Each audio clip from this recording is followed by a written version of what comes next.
بسم الله الرحمن الرحيم الحمد لله رب العالمين والصلاة والسلام على أشرف المرسلين وعلى آله وصحبه أجمعين أما بعد فيا أيها الناس أوصيكم عباد الله وإياي بتقوى الله. أعوذ بالله من الشيطان الرجيم. بسم الله الرحمن الرحيم. فاعلم أنه لا إله إلا الله واستغفر لذنبك وللمؤمنين والمؤمنات والله يعلم متقلبكم ومثواكم. صدق الله العلي العظيم.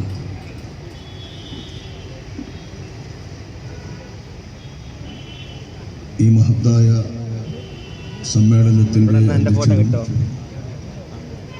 കേരള സംസ്ഥാന ജംഇയ്യത്തുൽ ഉലമായുടെ പരമാധ്യക്ഷരുമായ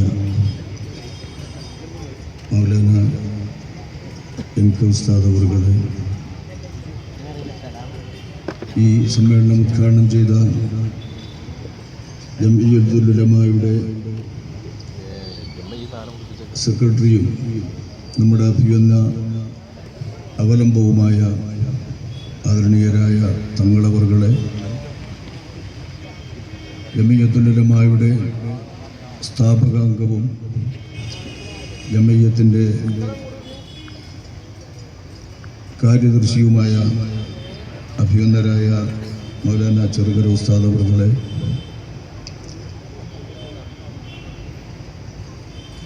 ഈ ജംഇയ്യത്ത് ഇതിൻ്റെ ആദ്യകാല പ്രവർത്തനങ്ങളിൽ ഏകാഗിയായി ശൈഖുനാക്കൊപ്പം നിന്ന് ഈ സംഘം വളരെയേറെ കടപ്പെട്ടിട്ടുള്ള അഭ്യന്തരായ സമദ് ഉസ്താദ് അവറുകളെ, ജംഇയ്യത്തുൽ ഉലമായുടെ സെക്രട്ടറി കുഞ്ഞാലി ഉസ്താദ് അവറുകളെ, അഭ്യന്തരായ സയ്യിദുമാരെ, വേദിയിലുള്ള കേരള സംസ്ഥാന ജംഇയ്യത്തുൽ ഉലമായുടെ ഭാരവാഹികളും കേന്ദ്ര മുശാവറാംഗങ്ങളുമായ പണ്ഡിതന്മാരെ, കേരള സംസ്ഥാന സുന്നി യുവജന ഫെഡറേഷൻ സ്റ്റേറ്റ് അധ്യക്ഷർ ബഹുമാനപ്പെട്ട Sayyid Hasan Saqaf തങ്ങളവറുകളെ, general secretary Ali Akbar മൗലവി തുടങ്ങി വേദിയിലും സദസ്സിലുമുള്ള ജംഇയ്യത്തിൻ്റെയും സുന്നി യുവജന ഫെഡറേഷൻ്റെയും നേതാക്കളും ഭാരവാഹികളും ഈ സംഘത്തിൻ്റെ പ്രവർത്തകരുമായിട്ടുള്ള സുഹൃത്തുക്കളെ, ഈ പരിപാടി കേൾക്കാനും ശ്രവിക്കാനും വന്നെത്തിയിട്ടുള്ള വിശ്വാസികളെ, സഹോദരങ്ങളെ, മറ്റു മത സുഹൃത്തുക്കളിൽപ്പെട്ടവരെ, വിദ്യാർത്ഥികളെ, സുഹൃത്തുക്കൾ,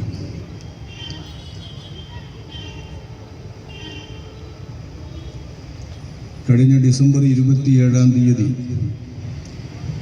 ഇതേ കോഴിക്കോട് ടാഗോർ സെന്റിനറി ഹാളിൽ വെച്ച് പ്രഖ്യാപിക്കപ്പെട്ട കേരള സംസ്ഥാന ജംഇയ്യത്തുൽ ഉലമായുടെ ഒരു വർഷം നീണ്ടു നിൽക്കുന്ന സുവർണ ജൂബിലി ആഘോഷ പരിപാടികളിൽ ഏറ്റവും പ്രഥമമായി തിരഞ്ഞെടുത്ത മഹല്ല് ശിഥിലമാകരുത് എന്ന തലക്കെട്ടിലുള്ള ശീർഷകത്തിലുള്ള കാമ്പയിൻ പ്രഖ്യാപന സമ്മേളനത്തിൻ്റെ തൊട്ടുപുറകിൽ ജനുവരി 2 തന്നെ മലപ്പുറം ജില്ലയിൽ മഞ്ചേരി വെച്ച് ഉദ്ഘാടനം കുറിച്ചതാണ്. ജനുവരി, ഫെബ്രുവരി മാസങ്ങളിൽ നിശ്ചയിക്കപ്പെട്ട ഈ ക്യാമ്പയിൻ അതിൻ്റെ കൃത്യസമയത്തു തന്നെ സമാപിക്കുകയാണ്. ജംഇയ്യത്തുൽ ഉലമ വളരെ സുചിന്തിതമായ ഒരു തീരുമാനമെന്ന നിലക്ക് പ്രഖ്യാപിച്ചിട്ടുള്ളതാണ് ഈ ക്യാമ്പയിൻ. വർഷങ്ങൾക്ക് മുൻപ് തന്നെ വയനാടിൽ വെച്ചു ചേർന്ന SYF-ന്റെ പൊതുസഭയിൽ വെച്ച് ഇതേക്കുറിച്ച് ആലോചിക്കുകയും ഇങ്ങനൊരു പ്രചാരണം നടത്തേണ്ടതിൻ്റെ ആവശ്യകത പൊതുവായി SYF അംഗീകരിക്കുകയും വിഷയം ജംഇയ്യത്തുൽ ഉലമായുടെ മുൻപിൽ വെക്കാൻ തീരുമാനിക്കപ്പെടുകയും ചെയ്തതിൻ്റെ അടിസ്ഥാനത്തിൽ ജംഇയ്യത്തുൽ ഉലമായുടെ മുശാവറ 2 വർഷം ചേർന്ന യോഗങ്ങളിൽ 2 പ്രാവശ്യം ചേർന്ന യോഗങ്ങളിൽ ഗാഢമായി ആലോചിച്ച ശേഷമാണ് ഈ ക്യാമ്പയിനുമായി പൊതുജനങ്ങൾക്കിടയിൽ ഇറങ്ങുക എന്ന് ജംഇയ്യത്തുൽ ഉലമ തീരുമാനിച്ചു. ഇത്രമേൽ ആലോചിക്കാൻ ഈ വിഷയം ഗൗരവമുള്ളതാകാഞ്ഞിട്ടല്ല, ഗൗരവമുള്ള ഈ വിഷയം അതിഗൗരവത്തോടുകൂടെ തന്നെ ഇടപെടേണ്ട ഒരു വിഷയമല്ലാഞ്ഞിട്ടുമല്ല. വളരെ പെട്ടെന്ന് ഇടപെടേണ്ടത് ഏതാണ്ട് വർഷങ്ങൾ തന്നെ എന്ന് പറയാം, 1 വർഷത്തിലപ്പുറമായി ഏതാണ്ടും ഈ ക്യാമ്പയിൻ കാത്തിരുന്ന ശേഷമാണ് ഈ വിധത്തിൽ ഈ ക്യാമ്പയിനുമായി ജംഇയ്യത്തുൽ ഉലമ രംഗത്ത് വന്നത്. കാരണം നിലവിലുള്ള മഹല്ലു സംവിധാനം, ആ സംവിധാനത്തിൽ മഹല്ലുകൾ ശിഥിലമാകരുത് എന്ന പേരിലാണെങ്കിലും ജനങ്ങളിലേക്ക് ഇറങ്ങുമ്പോൾ ഉണ്ടാകുന്ന ജനങ്ങളുടെ പ്രതികരണങ്ങൾ, ആ പ്രതികരണങ്ങളെ തുടർന്ന് മഹല്ലുകളിൽ അപശബ്ദങ്ങളും തർക്കങ്ങളും ഉണ്ടാകാനിടയുള്ള സാഹചര്യങ്ങൾ, നിമിത്തങ്ങൾ, ഇതൊക്കെ ആലോചിക്കുകയും ചില്ലറ വിഷയങ്ങളും പ്രശ്നങ്ങളുമൊക്കെ ഇത്തരം ഒരു വിഷയം ജനങ്ങൾക്കിടയിൽ ഒരു പൊതു ക്യാമ്പയിനായി രംഗത്ത് വയ്ക്കുമ്പോൾ ഉണ്ടാകുമെന്ന് വിലയിരുത്തി മനസ്സിലാക്കുകയും എന്നാൽ നടന്നുകൊണ്ടിരിക്കുന്ന സംഘടനാവൽക്കരണത്തിനെതിരെ മൗനം പാലിച്ചാൽ അത് ഒരു പണ്ഡിത സംഘടന എന്ന നിലക്ക് അവശ്യം സന്ദർഭങ്ങളിൽ വിഷയങ്ങളിൽ നേരിട്ട് ഇടപെട്ടുകൊണ്ട് പ്രതികരിക്കുകയും ഇടപെടുകയും ചെയ്യുന്ന ഒരു പണ്ഡിത സംഘടന എന്ന കേരള സംസ്ഥാന ജംഇയ്യത്തുൽ ഉലമായുടെ നിലവെച്ച് ഇത് പറയാതിരുന്നാൽ, മൗനം പാലിച്ചാൽ ഉണ്ടാകുന്ന പ്രയാസവും ഉത്തരവാദിത്വ ബോധമില്ല, പണ്ഡിതന്മാർക്ക് ചേർന്നതല്ലാത്ത അക്ഷന്തവ്യമായ മൗനമായി തീരും അതെന്ന ഭയവുമാണ് ഇങ്ങനെ പൊതുജനങ്ങൾക്കിടയിൽ ഈ ഒരു ക്യാമ്പയിനുമായി രംഗത്തിറങ്ങാൻ സംസ്ഥാന ജംഇയ്യത്തുൽ ഉലമയെ നിർബന്ധിച്ചത്.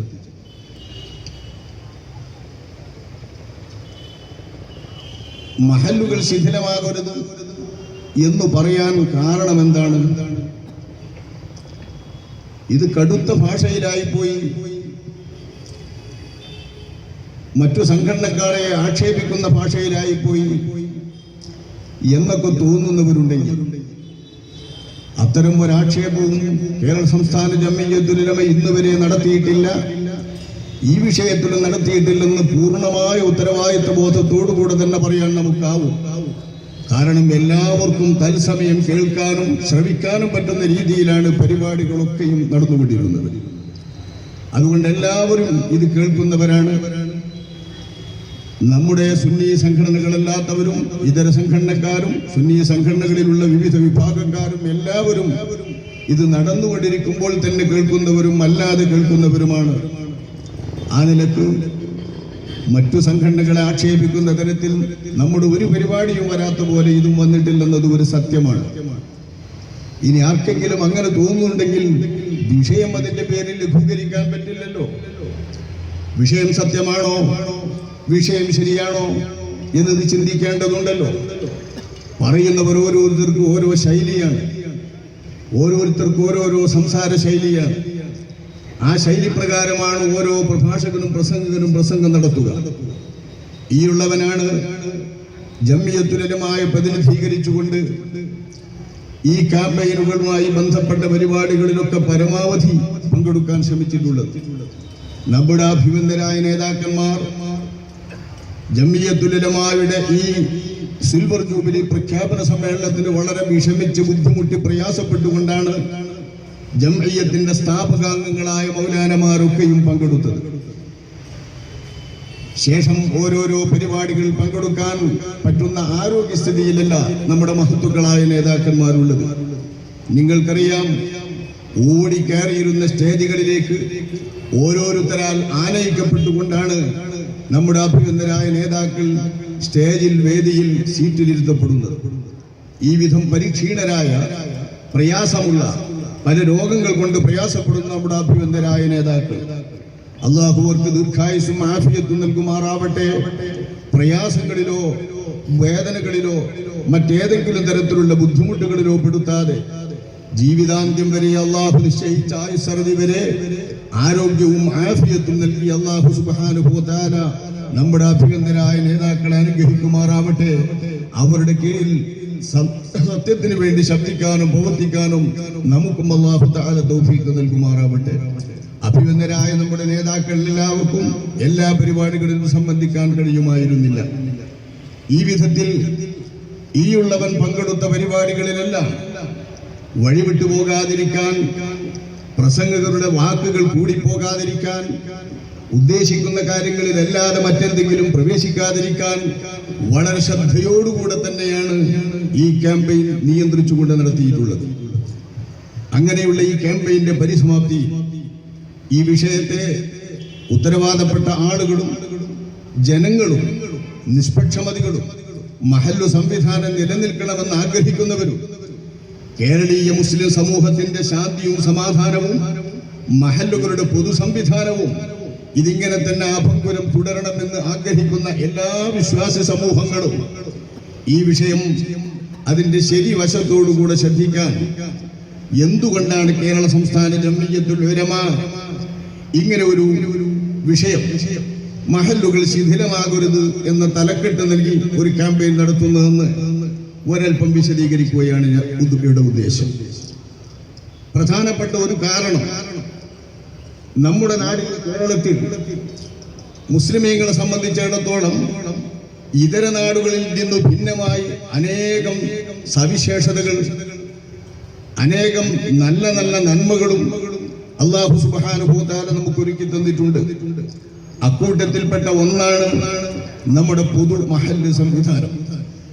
ഈ മഹല്ല് സംവിധാനം പ്രദേശത്തെ മുസ്ലിമീങ്ങളെ ജുമുഅക്ക് വേണ്ടി ഒത്തുകൂടുന്ന ജുമുഅത്ത് പള്ളികൾ കേന്ദ്രീകരിച്ചുകൊണ്ടുള്ള ഒരു പൊതു സംവിധാനമാണ്. ജുമുഅത്ത് പള്ളികൾ കേന്ദ്രീകരിച്ചുകൊണ്ടുള്ള ഈ പൊതു സംവിധാനം ഇങ്ങനെ നിലനിൽക്കുന്നതിന് വേണ്ടി നമ്മുടെ പൂർവികന്മാരായ മഹത്തുക്കൾ അവരുടെ സ്വത്തിൽ നിന്ന് ഏറ്റവും വിലപ്പെട്ട സ്വത്തുക്കൾ പള്ളി ഉണ്ടാക്കുന്നതിനായും പള്ളിക്ക് ചുറ്റും മുസ്ലിമീങ്ങളെ ഖബറടക്കുന്നതിനായും മറ്റും ഉദ്ദേശിച്ചുകൊണ്ടുമൊക്കെ ധാരാളം സ്ഥലങ്ങൾ വഖഫ് ചെയ്യുകയും മുസ്ലിം ഉമ്മത്തിൽ അന്ന് നിലനിൽക്കുന്ന മുസ്ലിമീങ്ങളായിട്ടുള്ള ഈ മഹല്ലും പള്ളിയും കേന്ദ്രീകരിച്ച് ജീവിക്കുന്ന എല്ലാവരെയും ഉൾക്കൊണ്ടുകൊണ്ട് അവരുടെ മത നേതൃത്വത്തിന് നമ്മുടെ ഭരണഘടന അനുശാസിക്കുകയും അംഗീകരിക്കുകയും ചെയ്യുന്ന വിധത്തിലുള്ള ഒരു സംവിധാനം നിലനിൽക്കണമെന്ന നിലക്കാണ് പൂർവികരായ നമ്മുടെ ആളുകൾ ഇതിനുവേണ്ടി സ്ഥലങ്ങൾ വഖഫ് ചെയ്തത്, പള്ളികൾ നിർമ്മിച്ചു നൽകിയത്, അതിന് കീഴിൽ മദ്രസകൾ സ്ഥാപിച്ചത്. ഈ പൊതു സംവിധാനത്തിലെ പൊതു കേന്ദ്രങ്ങളെല്ലാം നമ്മുടെ മുസ്ലിമീങ്ങൾ ആ നിലക്ക് സ്ഥാപിച്ചതാണ്. ഇങ്ങനെയുള്ള പൊതു സംവിധാനം നമ്മെ സംബന്ധിച്ചിടത്തോളം ഇന്നത്തെ തലമുറയിൽ ഇതൊരു പൊതു സംവിധാനമായി തോന്നുകയില്ല. ഇസ്ലാം എന്ന് പറയുന്നത് തന്നെ നമുക്കറിയാം, അഷ്റഫുൽ ഖൽഖ് സ്വല്ലല്ലാഹു അലൈഹി വസല്ലമ തങ്ങൾക്കു ശേഷം അല്ലാഹുവിന്റെ റസൂൽ ഇസ്ലാമിനെ ഈ ലോകത്ത് നടപ്പാക്കിയതും ഇസ്ലാമിനെ ഈ ലോകത്ത് പ്രബോധനം ചെയ്തതും നബി സ്വല്ലല്ലാഹു അലൈഹി വസല്ലമ തങ്ങളെ കേന്ദ്രീകരിച്ചുകൊണ്ടുള്ള ഒരു ഭരണത്തിന്റെയും ഉപദേശത്തിന്റെയും ഒരു സമാജത്തിന്റെയും പൊതു ഉമ്മത്ത് എന്ന ഒരു സമാജത്തിന്റെയും ലെവലിലായിരുന്നു. ആ ലെവലിൽ തന്നെ അഷ്റഫുൽ ഖൽഖ് സ്വല്ലല്ലാഹു അലൈഹി വസല്ലമ തങ്ങളെ പ്രതിനിധീകരിച്ചുകൊണ്ട് ഖിലാഫത്ത് എന്ന പ്രസ്ഥാനം മഹാനായ സിദ്ദീഖുൽ അക്ബർ റളിയല്ലാഹു അൻഹു തങ്ങൾ മുതൽ ഉണ്ടാവുകയും അലി റളിയല്ലാഹു അൻഹുവിലും അവരുടെ പ്രിയപുത്രൻ ഹസൻ റളിയല്ലാഹു അൻഹുവിലുമായി സമാപിക്കുകയും ചെയ്യുന്ന വിധം റാഷിദത്തായ സുവർണ ഖിലാഫത്ത് നബി സ്വല്ലല്ലാഹു അലൈഹി വസല്ലമ തങ്ങളെ പ്രതിനിധാനം ചെയ്യുന്ന ഖിലാഫത്ത് എനിക്ക് ശേഷം 30 കൊല്ലം ഉണ്ടാകും, അതിനുശേഷം രാജഭരണമായിരിക്കും ഉണ്ടാവുക എന്ന അഷ്റഫുൽ ഖൽഖ് സ്വല്ലല്ലാഹു അലൈഹി വസല്ലമ തങ്ങളുടെ പ്രവചനത്തിന്റെ സാക്ഷാത്കാരമായി 30 വർഷക്കാലം നബിയെ പ്രതിനിധീകരിച്ചുകൊണ്ടുള്ള ഖിലാഫത്ത് ഈ ലോകത്ത് നടന്നു. അന്നത്തെ ഖലീഫ, ആ ഖലീഫയ്ക്ക് കീഴിലാണ് ലോകത്ത് ഇസ്ലാമിന് കീഴിൽ വന്നിട്ടുള്ള മുഴുവൻ പ്രദേശങ്ങളും രാജ്യങ്ങളും ആ രാജ്യത്തെ മുസ്ലിം ഉമ്മത്ത് മുഴുവൻ പ്രവർത്തിക്കുന്നത്. ആ ഖലീഫയുടെ ആജ്ഞാനുവർത്തികളായും ആ ഖലീഫയുടെ തീരുമാനങ്ങൾ ശിരസാവഹിച്ചുകൊണ്ടുമാണ് ലോകത്തെല്ലാ ഇസ്ലാം വന്നെത്തിയ നാടുകളിലെ മുസ്ലിമീങ്ങളും ജീവിക്കുന്നത്. റോമും പേർഷ്യയും സാമ്രാജ്യത്വത്തിന് കീഴിലുണ്ടായിരുന്ന രാജ്യങ്ങൾ ആസകലവും ഇസ്ലാമിന് അധീനപ്പെടുകയും ആഫ്രിക്കൻ രാജ്യങ്ങളിലേക്ക് വരെ ഇസ്ലാം വ്യാപിക്കുകയും ഇനി ഇസ്ലാമിന് ശിർക്കിനോടും കുഫറിനോടും യുദ്ധം ചെയ്യാനില്ല എന്ന ഒരവസ്ഥ തന്നെ മഹാനായ ഉസ്മാൻ ഇബ്നു അഫ്ഫാൻ റളിയല്ലാഹു അൻഹുവിന്റെ കാലത്ത് സംജാതമാവുകയും ചെയ്തു.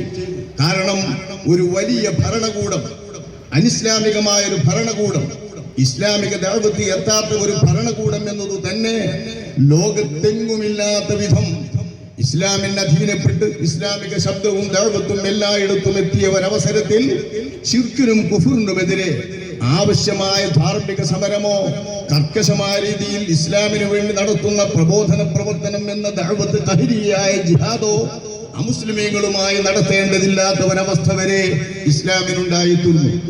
ഇതുകൊണ്ടാണ് ഒരു പക്ഷേ മഹാനായ അലി ഇബ്നു അബീ ത്വാലിബ് റളിയല്ലാഹു അൻഹുവിന്റെ കാലത്ത് മുസ്ലിമീങ്ങൾക്കിടയിൽ തന്നെ കുഴപ്പവും അവർക്കിടയിൽ തന്നെ പ്രശ്നവും ന്യായമായ വിഷയങ്ങളെ ചൊല്ലിയുള്ള സംഘടനവും പോരാട്ടവും അവർക്കിടയിൽ നടന്നത്. നാം ആ വിഷയം സംസാരിക്കുമ്പോൾ 4 ഖലീഫമാരുടെ ആ ഖിലാഫത്തില്ലായിരുന്നുവെങ്കിൽ അല്ലാഹു സുബ്ഹാനഹു വ തആലാന്റെ ദീനിന്റെ നിയമങ്ങളും നിയമവശങ്ങളും വരെ നമുക്ക് ലോകത്തിന് ലഭ്യമാകാതെ പോകുമായിരുന്നു. ആ ഖിലാഫത്തിന്റെ തണലിലും അതിന്റെ ശക്തിയിലും അതിന്റെ നടത്തിപ്പിലുമാണ് അള്ളാഹുവിന്റെ ദീനിന്റെ നിയമങ്ങളായി സമൂഹത്തിൽ നടക്കേണ്ടതും രാജ്യത്ത് നടമാടപ്പെടേണ്ടതുമായ ശരിയായ എല്ലാ നിയമങ്ങളും ഖിലാഫത്തിന്റെ ബലത്തിലാണ് ഖിലാഫത്ത് റാഷിദയുടെ കാലത്ത് സംവിധാനിക്കപ്പെട്ടതും സ്ഥാപിക്കപ്പെട്ടതും ശരിക്കും നടത്തപ്പെട്ടതും. ഈ മഹത്തായ ഖിലാഫത്തിന്റെ പാരമ്പര്യമാണ് ഇസ്ലാമിക സംവിധാനത്തിന്റെ മഹിതമായ ഏറ്റവും വലിയ മാതൃക. ഒരു ഖലീഫയ്ക്ക് കീഴിൽ ലോകത്തുള്ള എല്ലാ മുസ്ലിമീങ്ങളും ഒരു ഉമ്മത്തായി വർത്തിക്കുകയെന്നത്. പക്ഷേ ഇത് ഖിലാഫത്തിന്റെ സുവർണകാലം കഴിഞ്ഞ് ഉമവി അബ്ബാസി ഖിലാഫത്തിന്റെ കാലവും ഏതാണ്ട് അതിന്റെ സുവർണ ദശകളും കഴിഞ്ഞ് അതിന്റെ അവസാനത്തിലെത്തിയപ്പോഴേക്ക് തന്നെ ഈ ഏകമായ മുസ്ലിം ലോകത്താസകരം വ്യാപിച്ചു കിടക്കുന്ന ഖിലാഫത്തും ഭരണ സമ്പ്രദായവും ഇല്ലാതായിട്ടുണ്ട്.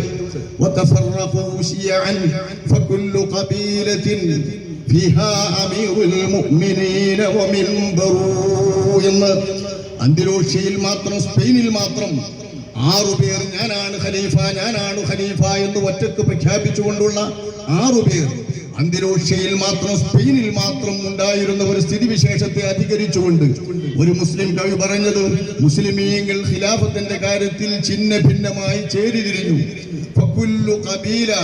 ഇപ്പോൾ ഓരോ ഗോത്രവും അമീറുൽ മുഅ്മിനീൻ വ മിമ്പറു, ഒരു അമീറുൽ മുഅ്മിനീനും ആ അമീറുൽ മുഅ്മിനീനിക്ക് വേണ്ടി ഖുതുബ നിർവഹിക്കുമ്പോൾ പ്രാർത്ഥിക്കുന്ന തരത്തിൽ ഓരോ മിമ്പറും ഓരോരുത്തർക്കും വേണ്ടി നിലകൊള്ളുന്ന അവസ്ഥയിലെത്തി ഖിലാഫത്ത് ശിഥിലമായിക്കൊണ്ട് എന്ന് മഹത്തുക്കളായ ആളുകൾ ഇസ്ലാമിക ഖിലാഫത്തിന്റെ സുവർണ ദശ കഴിഞ്ഞതിന് ശേഷമുള്ള പ്രയാസകരമായ ശിഥിലമായ സംഭവത്തെപ്പറ്റി, ഘട്ടത്തെപ്പറ്റി വിവരിച്ച ആ മട്ടിൽ അങ്ങനെ ഖിലാഫത്ത് അസ്തമിക്കുകയാണ് ഉണ്ടായത്. നാമമാത്രം ഒരു ഖിലാഫത്ത് ഉണ്ടായിരുന്നു, ഉസ്മാനി ഖിലാഫത്ത്. അതിന്റെ പേരിലും അതില്ലാതായപ്പോഴുമാണ്, 1ഉം 2ഉം ലോക മഹായുദ്ധങ്ങളെ തുടർന്ന് അതില്ലാതായപ്പോഴാണ് നമ്മുടെ നാട്ടിൽ ഖിലാഫത്ത് പ്രസ്ഥാനം എന്ന പേരിൽ ഒരു പ്രസ്ഥാനം ഉണ്ടായതൊക്കെ. ആ പ്രസ്ഥാനത്തിന്റെ അക്കാലം മുതൽക്ക് നമ്മുടെ നാടിനെ സംബന്ധിച്ചിടത്തോളം മുസ്ലിമീങ്ങൾക്ക് പ്രാദേശികമായി മഹല്ലടിസ്ഥാനത്തിൽ ഓരോ പ്രദേശത്തിനും ഒരു ഖാദിയും ആ ഖാദിക്ക് നേതൃത്വത്തിൽ മഹല്ലിനെ നിയന്ത്രിക്കുന്ന കാരണവന്മാരോ ഭാരവാഹികളോ മുത്തവല്ലിമാരോ എന്ന സംവിധാനവും പ്രകാരം ഓരോ മഹല്ലുകളും സുന്ദരമായി നടന്നു വരുന്ന ഒരു ലെവലുണ്ടായിരുന്നു. മുസ്ലിമീങ്ങൾക്കിടയിൽ അഭിപ്രായ വ്യത്യാസങ്ങൾ സ്വാഭാവികമാണല്ലോ. മസ്അലാപരമായ അഭിപ്രായ വ്യത്യാസം ഉലമാക്കൾക്കിടയിലും സ്വാഭാവികമാണല്ലോ. ഉലമാക്കൾക്കിടയിൽ അഭിപ്രായ വ്യത്യാസം ഉണ്ടാകുമ്പോൾ അവരെ അംഗീകരിക്കുന്ന വിവിധ കൂട്ടക്കാർ മുസ്ലിം സമുദായത്തിൽ ഉണ്ടാകലും സാധാരണമാണല്ലോ. ഈ നിലയിലുള്ള അഭിപ്രായ വ്യത്യാസങ്ങൾ ഉണ്ടാകുമ്പോൾ എല്ലാ അഭിപ്രായ വ്യത്യാസങ്ങളെയും സമന്വയ രീതിയിൽ കൊണ്ടുപോകാൻ പ്രദേശത്തെ ഭരണാധികാരികളും പ്രദേശത്തെ ഭരിക്കുന്ന ഖാദിയും അവർക്ക് ഉപദേശം നൽകുന്ന ഖാദിയും ഉണ്ടായിരുന്നു. ചിലപ്പോഴെല്ലാം താലൂക്ക് അടിസ്ഥാനത്തിലും ജില്ലാ അടിസ്ഥാനത്തിലും സർക്കാർ തന്നെ അംഗീകരിക്കുന്ന വലിയ ഖാദിമാരുണ്ടായിരുന്നു. നമുക്കറിയാം, കോഴിക്കോട് വലിയ ഖാദി 1/2 നൂറ്റാണ്ടുകാലം എന്റെയൊക്കെ തലമുറക്കാർക്ക് പരിചയമുള്ള ഒരു ഖാദിയായിരുന്നു മർഹൂം സയ്യിദ് അഹമ്മദ് ശിഹാബുദ്ദീൻ എംപിച്ചിക്കോയ തങ്ങൾ അവർകൾ. ഈ കോഴിക്കോട് താലൂക്കിന്റെ തന്നെ കാലിയായി സർക്കാരിനാൽ ഔദ്യോഗികമായി നിയമിക്കപ്പെട്ടവരും അംഗീകരിക്കപ്പെട്ടവരുമായിരുന്നു അവർ. ആ വിധത്തിൽ തിരൂരങ്ങാടി, പരപ്പനങ്ങാടി തുടങ്ങിയിട്ടുള്ള കേന്ദ്രങ്ങളെ അധികരിച്ചുകൊണ്ട് ഒരുപാട് മുസ്ലിം മഹല്ലുകളെ ഏകീകരിക്കുന്ന ഈ സംവിധാനമുണ്ടായിരുന്നു. ഈ കാലിമാരുടെ കീഴിലാണ് സമൂഹവും അവരുടെ മഹല്ലും നിലനിന്നുകൊണ്ടിരുന്നത്. ഇതിങ്ങനെ തന്നെ തുടർന്നിരുന്നു. അതിനിടയിലാണ് മുസ്ലിം സമൂഹത്തിനിടയിലേക്ക്, സമുദായത്തിനിടയിലേക്ക്, മഹല്ലുകൾക്കിടയിലേക്ക് കേരളീയ അടിസ്ഥാനത്തിൽ മുസ്ലിമീങ്ങളെ ഐക്യപ്പെടുത്തുക എന്ന പേരിൽ മുസ്ലിം ഐക്യസംഘം എന്ന പേരിൽ ഒരു സംഘം കടന്നു വന്നത്. നമുക്കറിയാം, വഹാബി പ്രസ്ഥാനത്തിന്റെ ബീജാവാപം ഈ ഐക്യസംഘത്തിലൂടെയായിരുന്നു ഉണ്ടായത്. ഈ ഐക്യസംഘത്തിന്റെ വരവോടെയാണ് ഓരോ പ്രദേശത്ത് ചില്ലറ ആളുകൾ ചിന്താധാരയിൽ വിശ്വസിച്ചു വരുന്ന അഹ്ലുസുന്നത്ത് വൽ ജമാഅത്തിന്റെ ശരിയായ ആശയധാരക്കപ്പുറമായി ഒറ്റപ്പെട്ട ചില അഭിപ്രായങ്ങളും ഒറ്റപ്പെട്ട ചില ചിന്തകളും നടന്നു വരുന്ന ആചാരങ്ങൾക്ക് വിരുദ്ധമായ ചില പുതിയ ആചാരങ്ങളുടെയും ഒക്കെ ശബ്ദം നമ്മുടെ മഹല്ലുകളിൽ അങ്ങിങ്ങായി കേൾക്കപ്പെട്ടത്. പക്ഷെ ആ കേൾക്കപ്പെട്ട ശബ്ദം ഏറ്റെടുക്കാൻ ആളുകളുണ്ടായിരുന്നില്ല.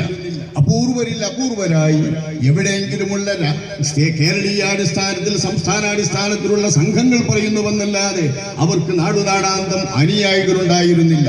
ഈ ഒരവസ്ഥയിലാണ് നീങ്ങിയിരുന്നത്. പിന്നീട് അതെല്ലാം നീങ്ങി ഈ വിഭാഗത്തിന് തന്നെ വലിയ സ്വാധീനമുണ്ടായി. മിക്കവാറും മഹല്ലുകളിലൊക്കെ ഒരു സമാജമായി നിൽക്കാൻ പറ്റുന്ന തരത്തിൽ തന്നെ അവർ വളർന്നു. ആശയപരമായി പുതിയ പുതിയ സന്ദർഭങ്ങൾ കിട്ടുമ്പോൾ മുസ്ലിം സമുദായത്തിനിടയിൽ എന്തൊക്കെ ഭിന്നിപ്പുകൾ എവിടെയൊക്കെ ഉണ്ടാക്കാൻ പറ്റുമോ ആ സന്ദർഭങ്ങൾ മുതലെടുത്തുകൊണ്ട് ഈ വിഭാഗം അവരുടെ പ്രവർത്തനങ്ങൾ ശക്തമാക്കിയതിന്റെ അടിസ്ഥാനത്തിൽ അവർക്ക് പല പ്രദേശങ്ങളിലും ഒറ്റക്കൊരു പള്ളിയും ആ പള്ളി കേന്ദ്രീകരിച്ചൊരു മഹല്ലും ഉണ്ടാക്കുന്ന സ്ഥിതിവിശേഷമുണ്ടായി. അങ്ങനെ വരുമ്പോഴും അവരിലെ സാധാരണക്കാർ മാസമുറപ്പിക്കുക, നിക്കാഹുമായി ബന്ധപ്പെടുക, അത്തരം വിഷയങ്ങളിലൊക്കെയും ഖാദിമാരുമായി ബന്ധപ്പെട്ടിരുന്നു. ഈ കോഴിക്കോടിനെ സംബന്ധിച്ചു തന്നെ അറിയാം, കോഴിക്കോട് ഖാദിമാരുടെ നേതൃത്വത്തിലായിരുന്നു മാസമുറപ്പിക്കലും അതുപോലെ ഈ നാട്ടുകാരുടെ പൊതുവായ വിവാഹങ്ങളുമൊക്കെ വ്യാഴാഴ്ചയും വെള്ളിയാഴ്ചയും ഞായറാഴ്ചയുമുള്ള ദിവസങ്ങളിലൊക്കെ എല്ലാ വിഭാഗക്കാരും നടത്തുന്ന നിക്കാഹുകളും ഖാദിമാരുടെ നേതൃത്വത്തിലും ഖാദിമാരുടെ റെക്കോർഡിലും രജിസ്റ്ററിലുമായിരുന്നു രേഖപ്പെടുത്തപ്പെട്ടിരുന്നത്. അവിധമുള്ള ഖാദിമാരുടെ നേതൃത്വമാണ്, അവർക്ക് കീഴിലുള്ള മഹല്ലുകളുടെ നേതൃത്വമാണ് നമ്മുടെ സമുദായത്തിന്റെ സാമാജിക ബോധം, സാമൂഹിക ബോധം, ഐക്യം നിലനിർത്തിയത്. അഭിപ്രായ വ്യത്യാസങ്ങൾ എന്തുണ്ടെങ്കിലും ഈ ഐക്യത്തിനുള്ളിൽ വെച്ച് അത് രമ്യമായി പരിഹരിക്കപ്പെടുമായിരുന്നു. ഇതിനിടയിലാണ് സമസ്ത കേരള ജംഇയ്യത്തുൽ ഉലമ എന്ന് പറയുന്ന മഹത്തായ സംഘം, കേരള മുസ്ലിം ഐക്യ സംഘത്തിന്റെ വികൃതമായ പ്രവർത്തനത്തിനിടയിൽ ശക്തമായി അതിനെ പ്രതിരോധിക്കുന്നതിന് വേണ്ടി, അഹ്ലുസുന്നത്ത് വൽ ജമാഅത്തിനെ നിലനിർത്തുന്നതിന് വേണ്ടി, അതിന്റെ പരമ്പരാഗതമായ ആശയാദർശങ്ങളെയും ആചാരങ്ങളെയും കാത്തുസൂക്ഷിക്കുന്നതിന് വേണ്ടി സംഘടിതമായി തന്നെ പണ്ഡിതന്മാർ ഒന്നിക്കലും ഒരു സംഘടനാ പ്രവർത്തനം തന്നെ സംഘടിതമായി നടത്തലും ആവശ്യമാണെന്ന് ബോധ്യപ്പെട്ടതിന്റെ അടിസ്ഥാനത്തിൽ മഹത്തായ സമസ്ത കേരള ജംഇയ്യത്തുൽ ഉലമ എന്ന സംഘമുണ്ടായത്. ഞാനതിന്റെ ആദ്യകാല ചരിത്രങ്ങളിലേക്ക് പോവുകയല്ല. ആ സമസ്ത കേരള ജംഇയ്യത്തുൽ ഉലമ ഒരു 4 പതിറ്റാണ്ടിലേറെ കാലം അതിസുന്ദരമായി കേരളത്തിൽ പ്രവർത്തിച്ചു. പണ്ഡിതന്മാർക്കിടയിലുള്ള അഭിപ്രായ വ്യത്യാസങ്ങൾ എല്ലാം സ്വാംശീകരിച്ചുകൊണ്ടും എല്ലാം സമന്വയ രൂപത്തിൽ എല്ലാം ഉൾക്കൊണ്ടുകൊണ്ടും സമൂഹത്തെ നയിക്കുക എന്നതാണ് ആദ്യം മുതലേ ഈ സംഘത്തിന്റെ നയം. ഇതുകൊണ്ടുതന്നെ പണ്ഡിതന്മാർക്കിടയിൽ അഭിപ്രായ വ്യത്യാസമുണ്ടാകാനിടയുള്ള കർമ്മശാസ്ത്രപരമായ വിഷയങ്ങളിലോ ആചാരാനുഷ്ഠാനപരമായ വിധികളിലോ സമസ്ത കേരള ജംഇയ്യത്തുൽ ഉലമ ഒരു തീരുമാനവും കൈക്കൊള്ളുമായിരുന്നില്ല. വളരെ ശ്രദ്ധിച്ചാണ് സമസ്ത കേരള ജംഇയ്യത്തുൽ ഉലമ നീങ്ങിയിരുന്നത്. ഏതെങ്കിലും ഒരു മഹല്ലുകാർക്ക് ഒരു വിഷയവുമായി ബന്ധപ്പെട്ട ഒരു മസ്അലയോ ഇസ്ലാമിന്റെ വിധിയോ അറിയണമെങ്കിൽ ആ മഹല്ലുകാർ ചോദിക്കുന്നത് ഏതു മദ്ഹബിന്റെ അടിസ്ഥാനത്തിലാണോ, അവരേതൊരു മഹല്ലുകാർ ഏതൊരു മദ്ഹബിൽ വിശ്വസിക്കുന്നവരാണോ അവർക്ക് വേണ്ട വിധത്തിൽ മറുപടി നൽകാൻ ആ മദ്ഹബ് അറിയുന്ന പണ്ഡിതന്മാരെ ചുമതലപ്പെടുത്തിക്കൊണ്ടോ അല്ലെങ്കിൽ അവർക്ക് നൽകേണ്ട ഒരു പൊതു മറുപടി പ്രത്യേകം തയ്യാറാക്കിയിട്ട് ഈ മറുപടി ആ നാട്ടുകാർക്ക് കൊടുക്കണമെന്നോ തീരുമാനിക്കുന്ന വഴക്കമാണ് സമസ്ത കേരള ജംഇയ്യത്തുൽ ഉലമ 4 പതിറ്റാണ്ടുകാലവും തുടർന്നു വന്നത്. നിങ്ങൾക്കറിയാം, സമസ്ത കേരള ജംഇയ്യത്തുൽ ഉലമയുടെ സ്ഥാപകരായ നേതാവ് മൗലാന മർഹൂം പാങ്ങിൽ അഹമ്മദ് കുട്ടി മുസ്ലിയാർ അവർകളായിരുന്നു. പാങ്ങിൽ അഹമ്മദ് കുട്ടി മുസ്ലിയാർ എന്നത് കേരളത്തിലെ ഒരു വിഭാഗം പണ്ഡിത സമൂഹത്തിന്റെ ആദരണീയരായ അവസാന വാക്കായ ഒരു മഹാപണ്ഡിതനാണ്. അദ്ദേഹം ഖിലാഫത്ത് പ്രസ്ഥാനത്തിന്റെ കാലത്ത് ഖിലാഫത്ത് പ്രസ്ഥാനത്തോടും ഖിലാഫത്ത് പ്രസ്ഥാനവുമായി ബന്ധപ്പെട്ട് ബ്രിട്ടീഷുകാരോടുള്ള സമരത്തോടും ആഭിമുഖ്യം പുലർത്തിക്കൊണ്ട് രംഗത്ത് വന്നിരുന്ന പണ്ഡിതന്മാരുടെ കൂട്ടത്തിൽപ്പെട്ടയാളാണ്. അദ്ദേഹത്തിന് ആ നിലക്കു തന്നെ ഒരു കൂട്ടം പണ്ഡിതന്മാരിൽ വലിയ സ്വാധീനമുണ്ട്. ഇനി മസ്അലകളുടെ വിഷയങ്ങളിലാവട്ടെ, ജുമുഅയുമായി ബന്ധപ്പെട്ട വിഷയങ്ങളിലാവട്ടെ, അദ്ദേഹത്തിന് പ്രത്യേകം വിശാലകളും വീക്ഷണങ്ങളും ആ കാര്യത്തിലൊക്കെയുണ്ട്. അങ്ങനെയുള്ള മഹാനരുടെ നേരെ എതിർദിശയിലായിരുന്നു പല മസ്അലകളിലും പല വിഷയങ്ങളിലും അന്നത്തെ കേരളീയ ഉലമാക്കളുടെ ഏറ്റവും ആദരണീയ ഗുരുവായിരുന്ന ബഹുമാനപ്പെട്ട ശംസുൽ ഉലമാ ഖുതുബി അവർകൾ ഉണ്ടായിരുന്നത്. ഖുതുബി അവർകളും ബഹുമാനപ്പെട്ട പാങ്ങിൽ അഹമ്മദ് കുട്ടി മുസ്ലിയാരും തമ്മിൽ അനേകം വിഷയങ്ങളിൽ അഭിപ്രായ വ്യത്യാസമുണ്ട്.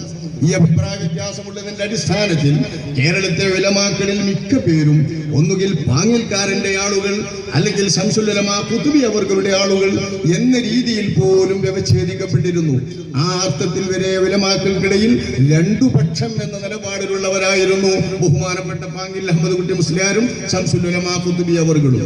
എന്നിട്ടും ആ മഹാനർ സമസ്ത കേരള ജംഇയ്യത്തുൽ ഉലമാ എന്ന മഹത്തായ പണ്ഡിത സംഘടനയുണ്ടാക്കുമ്പോൾ അതിൽ അംഗങ്ങളെ ചേർക്കുന്നതിന് വേണ്ടിയും അതിൽ ആളുകളെ കിട്ടുന്നതിന് വേണ്ടിയും ഓടിക്കിതച്ചെത്തിയത് വാഴക്കാട് ദാറുൽ ഉലൂമിലായിരുന്നു. വാഴക്കാട് ദാറുൽ ഉലൂമിലെ സ്വദർ മുദ്രിച്ചാണ് ശംസുൽ ഉലമാ ഖുതുബി അവർകൾ. ആ ഖുതുബി അവർകളുടെ സമീപത്തേക്കും ദർസിലേക്കുമാണ് ഓടിയെത്തുന്നത്. എന്തിന്? അവിടെ നിന്ന് വലിയ പ്രായാധിക്യമുള്ള വലിയ നേതാവാണ്. സമസ്ത കേരള ജംഇയ്യത്തുൽ ഉലമാ എന്ന് പറയുന്നത് കേരള ജംഇയ്യത്തുൽ ഉലമാ എന്ന പേരിലോ മുസ്ലിം ഐക്യസംഘം എന്ന പേരിലോ KM മൗലവി അടക്കമുള്ള ആളുകളാൽ സ്ഥാപിതമായ ഒന്നാണ്. തന്റെ ഗുരുവായ മൗലാന കുഞ്ഞഹമ്മദ് ഹാജി എന്ന മഹാൻ, ആ മഹാന്റെ മക്കളായ MCC സഹോദരന്മാരെന്ന പേരിൽ അറിയപ്പെട്ടിരുന്ന MCC സഹോദരന്മാർ, MCC അബ്ദുറഹ്മാൻ മൗലവി, MCC അഹമ്മദ് മൗലവി, MCC ഹസൻ മൗലവി തുടങ്ങിയിട്ടുള്ള MCC സഹോദരന്മാരുടെയും അവരുടെ അണിയങ്കാക്കയായ KM മൗലവിയുടെയും ഒക്കെ നേതൃത്വത്തിലാണ് വഹാബി പ്രസ്ഥാനമുള്ളത്. അവരൊക്കെയാകട്ടെ ബഹുമാനപ്പെട്ട ശംസുൽ ഉലമാ ഖുതുബി അവരുടെ ശിഷ്യ പരമ്പരയിൽ വരുന്നവരും ശിഷ്യ സമാനമുള്ള പ്രായക്കാരുമാണ്. അസംഘത്തിനെതിരിലുള്ള ഒരു സംഘത്തിന്റെ നായകത്വം പണ്ഡിത വൃദ്ധരായ ശംസുൽ ഉലമാ ഖുതുബി അവർകളെ ഒരിക്കലും ആ വിധത്തിലേക്ക് കൊണ്ടുവരേണ്ടതില്ലെന്ന് കണ്ടുകൊണ്ട് മഹാരുടെ ശിഷ്യന്മാരുടെ സാന്നിധ്യവും അവരുടെ പങ്കും സമസ്ത കേരള ജംഇയ്യത്തുൽ ഉലമക്കുണ്ടാകണമെന്ന് ശഠിച്ചുകൊണ്ടും നിർബന്ധമായി ആശിച്ചുകൊണ്ടുമാണ് മഹാനവർകൾ ദാറുൽ ഉലൂമിലേക്ക് വന്നെത്തിയത്. അന്ന് ദാറുൽ ഉലൂമിലെ മുതിർന്ന വിദ്യാർത്ഥികളായ മുതഅല്ലിമീങ്ങളായ ബഹുമാനപ്പെട്ട താജുൽ ഉലമാ വണ്ടൂരിലെ ശൈഖുന അവർകൾ, അതുപോലെ തന്നെ അവരുടെ സഹപാഠികളായ മൗലാനൽ മർഹൂം ഫറൂഖ് സ്വദേശി മൗലാനൽ മർഹൂം AK കുഞ്ഞിറബി മുസ്ലിയാർ അവർകൾ, അവരുടെ സഹപാഠിയായ റഈസുൽ മുഹദ്ദിഖീൻ ഖണ്ണിയത്ത് അഹ്മദ് മുസ്ലിയാർ അവർകൾ, ഈ മൂന്ന് പേരെയും അന്ന് സമസ്ത കേരള ജംഇയ്യത്തുൽ ഉലമയുടെ സ്ഥാപകാംഗങ്ങളാക്കി ചേർക്കുകയാണ് പാങ്ങിൽ അഹമ്മദ് കുട്ടി മുസ്ലിയാർ അവർകൾ. ബഹുമാനപ്പെട്ട ഖുതുബി അവർകൾ അതിന് സമ്മതം നൽകുകയുമാണ്. ബഹുമാനപ്പെട്ട ശൈഖുന ആ മൂന്ന് പേരിൽ അന്ന് ഏറ്റവും പ്രായം ഇളയ ആളാണ്.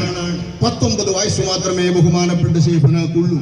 എന്നിട്ടും മഹാനരുടെ കാലടിപ്പാട് ഭൂമിയിൽ പൂർണ്ണമായി പതിഞ്ഞു നിൽക്കുന്ന കാലടിപ്പാടാണെന്നതിന്റെ ലക്ഷണം പറഞ്ഞുകൊണ്ട് ഇദ്ദേഹത്തെ എങ്ങനെയും സമസ്തയ്ക്ക് കിട്ടണം എന്ന് നിർബന്ധപൂർവ്വം ആവശ്യപ്പെട്ടതിന്റെ അടിസ്ഥാനത്തിൽ ശംസുൽ ഉലമാ ഖുതുബി അവർകൾ സമസ്തയ്ക്ക് വേണ്ടി നൽകുകയാണ് ഈ 3 പണ്ഡിത നേതാക്കളെ. ആ പണ്ഡിത നേതാക്കളാണ് 40 വർഷക്കാലം സമസ്തയുടെ സ്ഥാപകാംഗങ്ങളായി നിലയുറപ്പിച്ചുകൊണ്ട് 967 സമസ്തയിലെ ആദ്യ അഭിപ്രായ വ്യത്യാസം ഉണ്ടാകുമ്പോൾ സമസ്തയിലുള്ള സ്ഥാപക നേതാക്കളായി ശേഷിച്ചിരിക്കുന്ന 3 പേർ. ആ 3 പേരിൽ ബഹുമാനപ്പെട്ട ഖണ്ണിയത്ത് അഹ്മദ് മുസ്ലിയാർ അവർകൾ അന്ന് സമസ്തയുടെ വേദികളിൽ കൂടുതൽ പങ്കെടുക്കുന്നയാളല്ല, മുശാവറ യോഗങ്ങളിൽ കൂടുതൽ പങ്കെടുക്കുന്നയാളല്ല. മുശാവറയുടെ യോഗങ്ങളിൽ പങ്കെടുത്തവരും അധ്യക്ഷം വഹിച്ചവരും മറ്റുമായ വിവരങ്ങൾ ഇവർ തന്നെ പ്രസിദ്ധീകരിച്ചിട്ടുള്ള പുസ്തകങ്ങളിൽ വായിച്ചാൽ അത് പൂർണ്ണമായും ആർക്കും ബോധ്യപ്പെടും. കാരണം പ്രായാധിക്യം കൊണ്ടായാലും പ്രത്യേക സ്വഭാവ രീതി കൊണ്ടായാലും മഹാനവറുകൾ ഇത്തരം പൊതുവേദികളിൽ വരൽ സാധാരണമല്ല, പണ്ഡിതന്മാർ അങ്ങനെ കൊണ്ടുവരാറുമില്ല. ആ നിലയിൽ ബഹുമാനപ്പെട്ട കണ്ണിയത്ത് അഹമ്മദ് മുസ്ലിയാർ അവർകളെ മാറ്റി നിർത്തിയാൽ സമസ്ത കേരള ജംഇയ്യത്തുൽ ഉലമായുടെ സ്ഥാപകാംഗങ്ങളിൽ സജീവരായിക്കൊണ്ട് ഈ ജംഇയ്യത്തിന് വേണ്ടി അവശ്യം പല സേവനങ്ങളും ചെയ്തിട്ടുള്ള മഹത്തുക്കളാണ് ബഹുമാനപ്പെട്ട ശൈഖുന താജുൽ ഉലമ വണ്ടൂരിലെ ശൈഖുന അവർകളും അവരുടെ സഹപാഠിയായ മൗലാന കുഞ്ഞറമുട്ടി മുസ്ലിയാർ അവർകളും. നിങ്ങൾക്ക് വായിക്കാം കുഞ്ഞറമുട്ടി മുസ്ലിയാർ അവർകളെ. ഇത് മദ്രസ വിദ്യാഭ്യാസ ചട്ടങ്ങൾ എന്ന പുസ്തകമാണ്. ഈ പുസ്തകം നോക്കിയാൽ കാണാം ബഹുമാനപ്പെട്ടവർ അന്ന് 1960 ആദ്യമായി സമസ്ത കേരള ഇസ്ലാമത വിദ്യാഭ്യാസ ബോർഡിന്റെ കീഴിൽ ഒരു ഹിസ്ബിന്റെ ട്രെയിനിങ്, ഹിസ്ബ് പഠിപ്പിക്കുന്നതിന് വേണ്ടി അധ്യാപകർക്ക് ട്രെയിനിങ് നൽകുന്നതിന് വേണ്ടിയിട്ട് ബഹുമാനപ്പെട്ടവരുടെ നേതൃത്വത്തിലാണ് ആദ്യമായി ഒരു സംരംഭം തുടങ്ങിയത്. മഹാനരായിരുന്നു കേരളത്തിലെ മുഅല്ലിമീങ്ങൾക്ക് ഖുർആനിന്റെ ഹിസ്ബും തജ്വീദും പഠിപ്പിക്കുന്നതിനുള്ള പ്രഥമ ഗുരു. അവരുടെ ശിഷ്യനാണ് പിന്നീട് സമസ്തയുടെ കാര്യമായി വന്ന ബഹുമാനപ്പെട്ട അബ്ദുറഹ്മാൻ മൗലവി എന്ന മഹാനവറുകൾ, KV അബ്ദുറഹ്മാൻ മൗലവി എന്നവർ. അവരുടെ ശിഷ്യന്മാരാണ് ബഹുമാനപ്പെട്ട ഹസൻ മുസ്ലിയാരുടെ അനുജ സഹോദരൻ തുടങ്ങിയുള്ളവർ. ഇന്ന് സമസ്തയുടെ കാര്യങ്ങളായിട്ടുള്ളവരെല്ലാം നേരിട്ടോ അല്ലാതെയോ ഗുരുവര്യനാണ് ബഹുമാനപ്പെട്ട മൗലാനൽ മർഹൂം കുഞ്ഞറമുട്ടി മുസ്ലിയാർ അവർക്ക്. അവരിവിടെ മുദാക്കരപ്പള്ളിയിലായിരുന്നു ദർസ്. തലശ്ശേരിയിലെ കൂടത്തിൽ പള്ളി കഴിഞ്ഞ ശേഷം, വെട്ടാമ്പുറം പള്ളി കഴിഞ്ഞ ശേഷം ഇവിടെ മുദാക്കരപ്പള്ളിയിലായിരുന്നു ബഹുമാനപ്പെട്ടവർ. മുദാക്കരപ്പള്ളിയിലാണ് സമസ്തയുടെ അനേകം മുശാവറ യോഗങ്ങൾ ചേർന്നതെന്ന് സമസ്തയുടെ ചരിത്രം പറയുന്ന ആളുകൾക്കും റിക്കാർഡ് പരിശോധിക്കുന്ന ആളുകൾക്കും അറിയാം.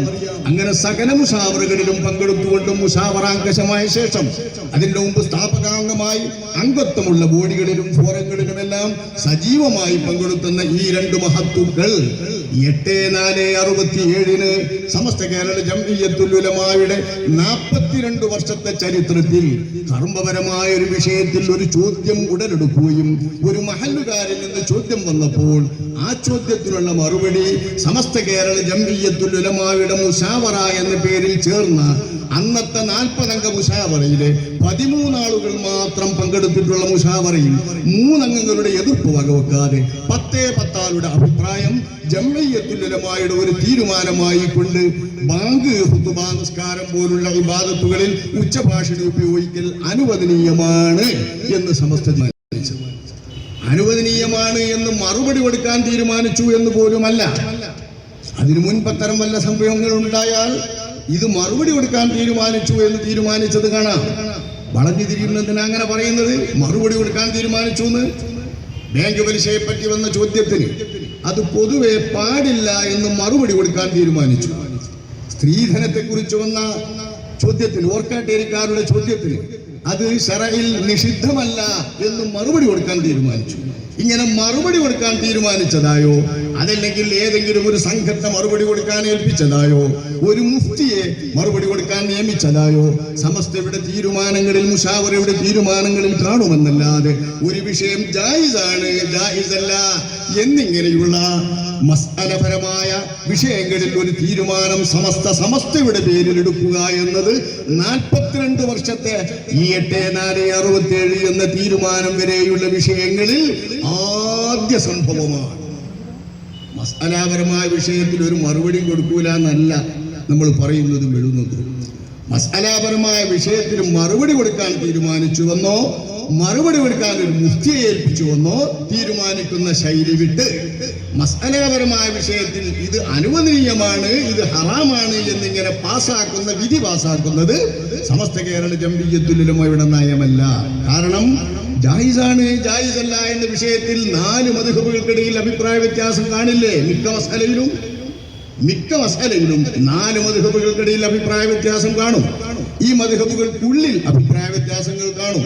ഇത് മുഴുവൻ ഉൾക്കൊള്ളാനുള്ള ബാധ്യത അഹ്ലുസുന്നത്ത് വൽ ജമാഅത്തിന്റെ 4 മദ്ഹബുകളെയും 2 വിശ്വാസ സരണിയും ഉൾക്കൊള്ളുന്ന അഹ്ലുസുന്നത്ത് വൽ ജമാഅത്തിന്റെ ഏക പണ്ഡിത സംഘടന എന്ന നിലയ്ക്ക് സമസ്തക്കുണ്ട്. അത് തിരിച്ചറിഞ്ഞു, അത് മനസ്സിലാക്കിയും കൊണ്ടു തന്നെയാണ് അവിഭക്ത സമസ്ത കേരള ജംഇയ്യത്തുൽ ഉലമായുടെ നേതാക്കൾ 42 വർഷക്കാലവും പ്രവർത്തിച്ചത്. ഈ സ്പീക്കർ വിഷയിച്ച തീരുമാനത്തിൽ മാത്രമാണ് ഇതിന്റെ ലംഘനമുണ്ടായത്. അത് ജനറൽ ബോഡിയിൽ ചോദ്യം ചെയ്തു. അന്നത്തെ ജനറൽ ബോഡിയിൽ ചോദ്യം ചെയ്തിട്ടുള്ളവരും പങ്കെടുത്തിട്ടുള്ളവരും ശൈഖുനാ അവർകളിൽ ചോദിക്കാൻ വേണ്ടി ഏൽപ്പിച്ചിട്ടുള്ള ജനറൽ ബോഡി മെമ്പർമാരും ഇവിടെയുണ്ട്. വേണ്ട, അത് പാസാക്കിയിട്ടുള്ള ആ മുശാവറ അടക്കം ജംഇയ്യത്തുൽ ഉലമ, സമസ്ത കേരള ജംഇയ്യത്തുൽ ഉലമായുടെ അവിഭക്ത മുശാവറയിൽ അംഗങ്ങളായിട്ടുള്ള ഒരാളും ഇന്ന് മറുപക്ഷത്തിൽ ജീവിച്ചിരിക്കുന്നില്ല. കേരളത്തിൽ ഒരേ ഒരു പണ്ഡിതൻ മാത്രമേ അവിഭക്ത സമസ്തയിൽ 8467 സ്പീക്കർ തീരുമാനമെടുക്കുന്ന കാലത്ത് ബഹുമാനപ്പെട്ട സമസ്ത കേരള ജംഇയ്യത്തുൽ ഉലമയുടെ മുശാവറ അംഗങ്ങളിൽ ജീവിച്ചിരിപ്പുള്ളൂ. അത് നമ്മുടെ ഇന്നത്തെ യോഗത്തിലെ ബഹുമാനപ്പെട്ട നമ്മുടെ അധ്യക്ഷൻ ബഹുവന്ദനായ മൗലാന NK അവർകളാണ്. അല്ലാഹു അവർക്ക് ദീർഘായുസ്സ് നൽകുമാറാവട്ടെ. അപ്പൊ അവിഭക്ത സമസ്തയുടെ ഏക മുശാവറ അംഗം ബഹുമാനപ്പെട്ട NK അവർകൾ കേരള സംസ്ഥാന ജംഇയ്യത്തുൽ ഉലമായുടെ പ്രസിഡന്റാണ് ഇന്ന്. അങ്ങനെ ചിന്തിച്ചാൽ അറിയാം, ബഹുമാനപ്പെട്ട ഉലമാക്കളിൽ മറുപക്ഷത്ത് ആരുമില്ലാതെ അവിഭക്ത സമസ്തയിലെ അംഗങ്ങൾ പോലും ഉള്ള ഒരു സംഘമാണ് ഈ സംഘം.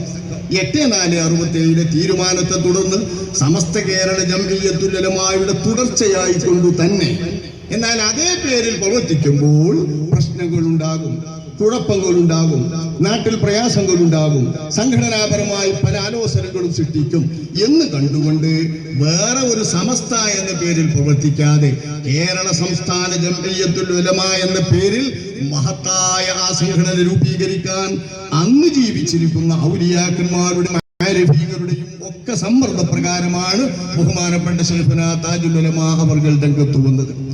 നിങ്ങൾ ആലോചിക്കണം, 8467 ഏപ്രിൽ മാസം 8-ാം തീയതിയിലെ തീരുമാനം കഴിഞ്ഞ ശേഷം സമസ്ത കേരള ജംഇയ്യത്തുൽ ഉലമായിൽ നിന്ന് പിരിഞ്ഞ അന്നത്തെ 6 മുശാവറാംഗങ്ങൾ അന്ന് ഇതിനോട് വിയോജിപ്പുള്ളവർ പ്രത്യക്ഷത്തിൽ തന്നെയുണ്ട്. ഈ മുശാവറാംഗങ്ങളായി പങ്കെടുക്കാത്ത നിറമരുതൂർ വീരാൻകുട്ടി മുസ്ലിയാരെ പോലുള്ള മഹാത്മാക്കൾ ലൗഡ് സ്പീക്കറിലൂടെയുള്ള ഖുതുബകളിലും മറ്റും പങ്കെടുക്കാൻ പറ്റില്ലെന്നും അത് അനുവദനീയമല്ലെന്നും സാധുവല്ലെന്നും പറയുന്ന മുഫ്തിമാർ കേരളത്തിൽ ധാരാളമുണ്ട്.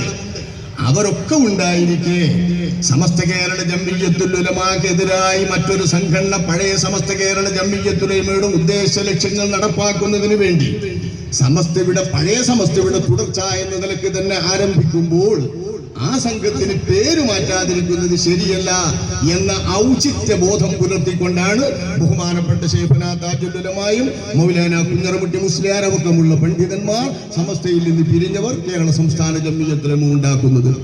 അന്നത്തെ ഉലമാക്കൾ ദിക്റിനും പലതരത്തിലുള്ള ഇജാദത്തുകൾക്കും ദുആയിരപ്പിക്കാനും ബർക്കത്തിനും എല്ലാം സമീപിച്ചിരുന്ന ഒരു മഹാനാണ് ലാക്കിറായിരുന്ന ബഹുമാനപ്പെട്ട കക്കിടിപ്പുറം അബൂബക്കർ മുസ്ലിയാർ അവർകൾ. അല്ലാഹു മഹാനരുടെ ഹക്ക് ജാഹു ബർക്കത്ത് കൊണ്ട് നമ്മുടെ ഇരു ലോകവും നന്നാക്കുമാറാവട്ടെ.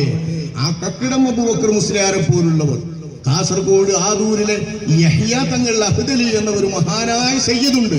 ആ തങ്ങളവർകളെ പോലുള്ള മഹാരഥന്മാരായ സൂഫിയന്മാരായ ഉലമാക്കന്മാർ അടങ്ങിയിരിക്കാൻ പാടില്ല. ബഹുമാനപ്പെട്ട ശൈഖുനാ താജുൽ ഉലമ അവർകളോട് പണ്ഡിത ദൗത്യം നിർവഹിക്കാൻ ഒറ്റക്കൊരാലിം എന്ന നിലയ്ക്ക് ഇന്ന് സാധ്യമല്ല.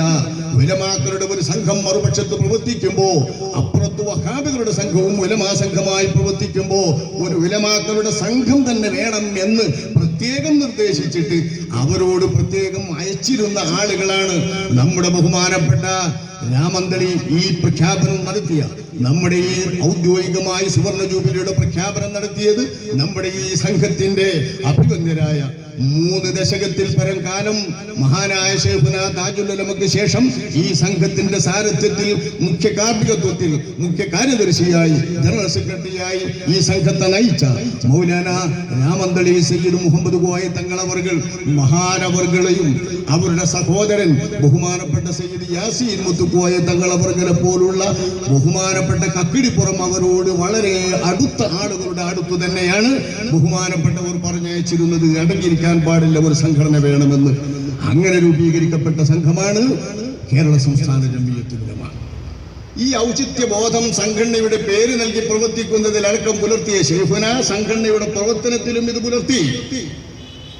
അഭിപ്രായ വ്യത്യാസമുള്ള വിഷയങ്ങളിൽ സമസ്ത തെറ്റുമ്പോൾ, അഭിപ്രായ വ്യത്യാസമുള്ള വിഷയങ്ങളിൽ സമസ്ത അതിരുകൾ ലംഘിക്കുമ്പോൾ, ഏതെങ്കിലും നിയമ നടപടികളിൽ സമസ്തയിൽ നിന്ന് അരുതാത്തത് കാണുമ്പോൾ അതിനെ മാന്യമായ ഭാഷയിൽ എതിർക്കുകയും മാന്യമായ ഭാഷയിൽ തിരുത്തുകയും അതിന്റെ ശരി ഇതല്ല ഇന്നതാണ് എന്ന് വ്യക്തമാക്കുകയും ചെയ്യുന്ന ധർമ്മമാണ് 967 മുതൽ ബഹുമാനപ്പെട്ട ശൈഖുനാ അവരുടെ നേതൃത്വത്തിൽ സംസ്ഥാന ജംഇയ്യത്തുൽ ഉലമ നടത്തിയത്.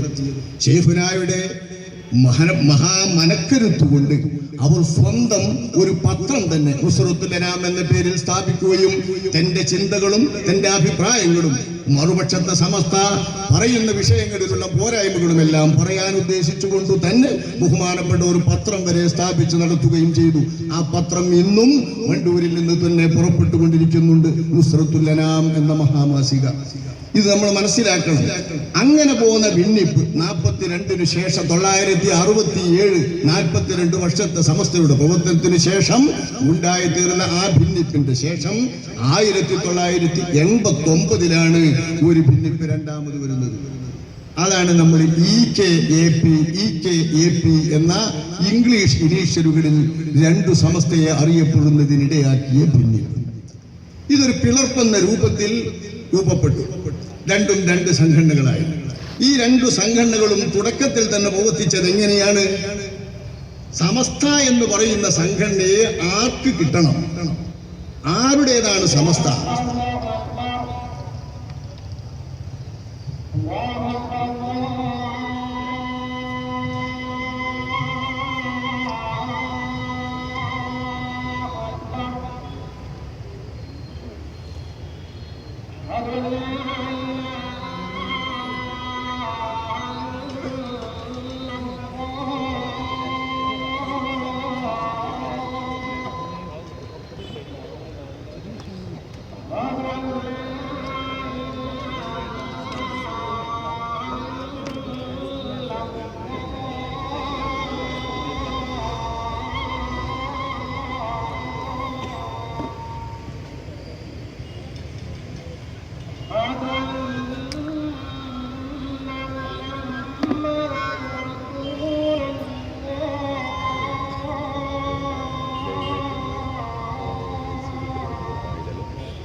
ണ്ടായ പിളർപ്പിന് ശേഷത്തിൻ്റെ ഗതി അങ്ങനെയല്ല.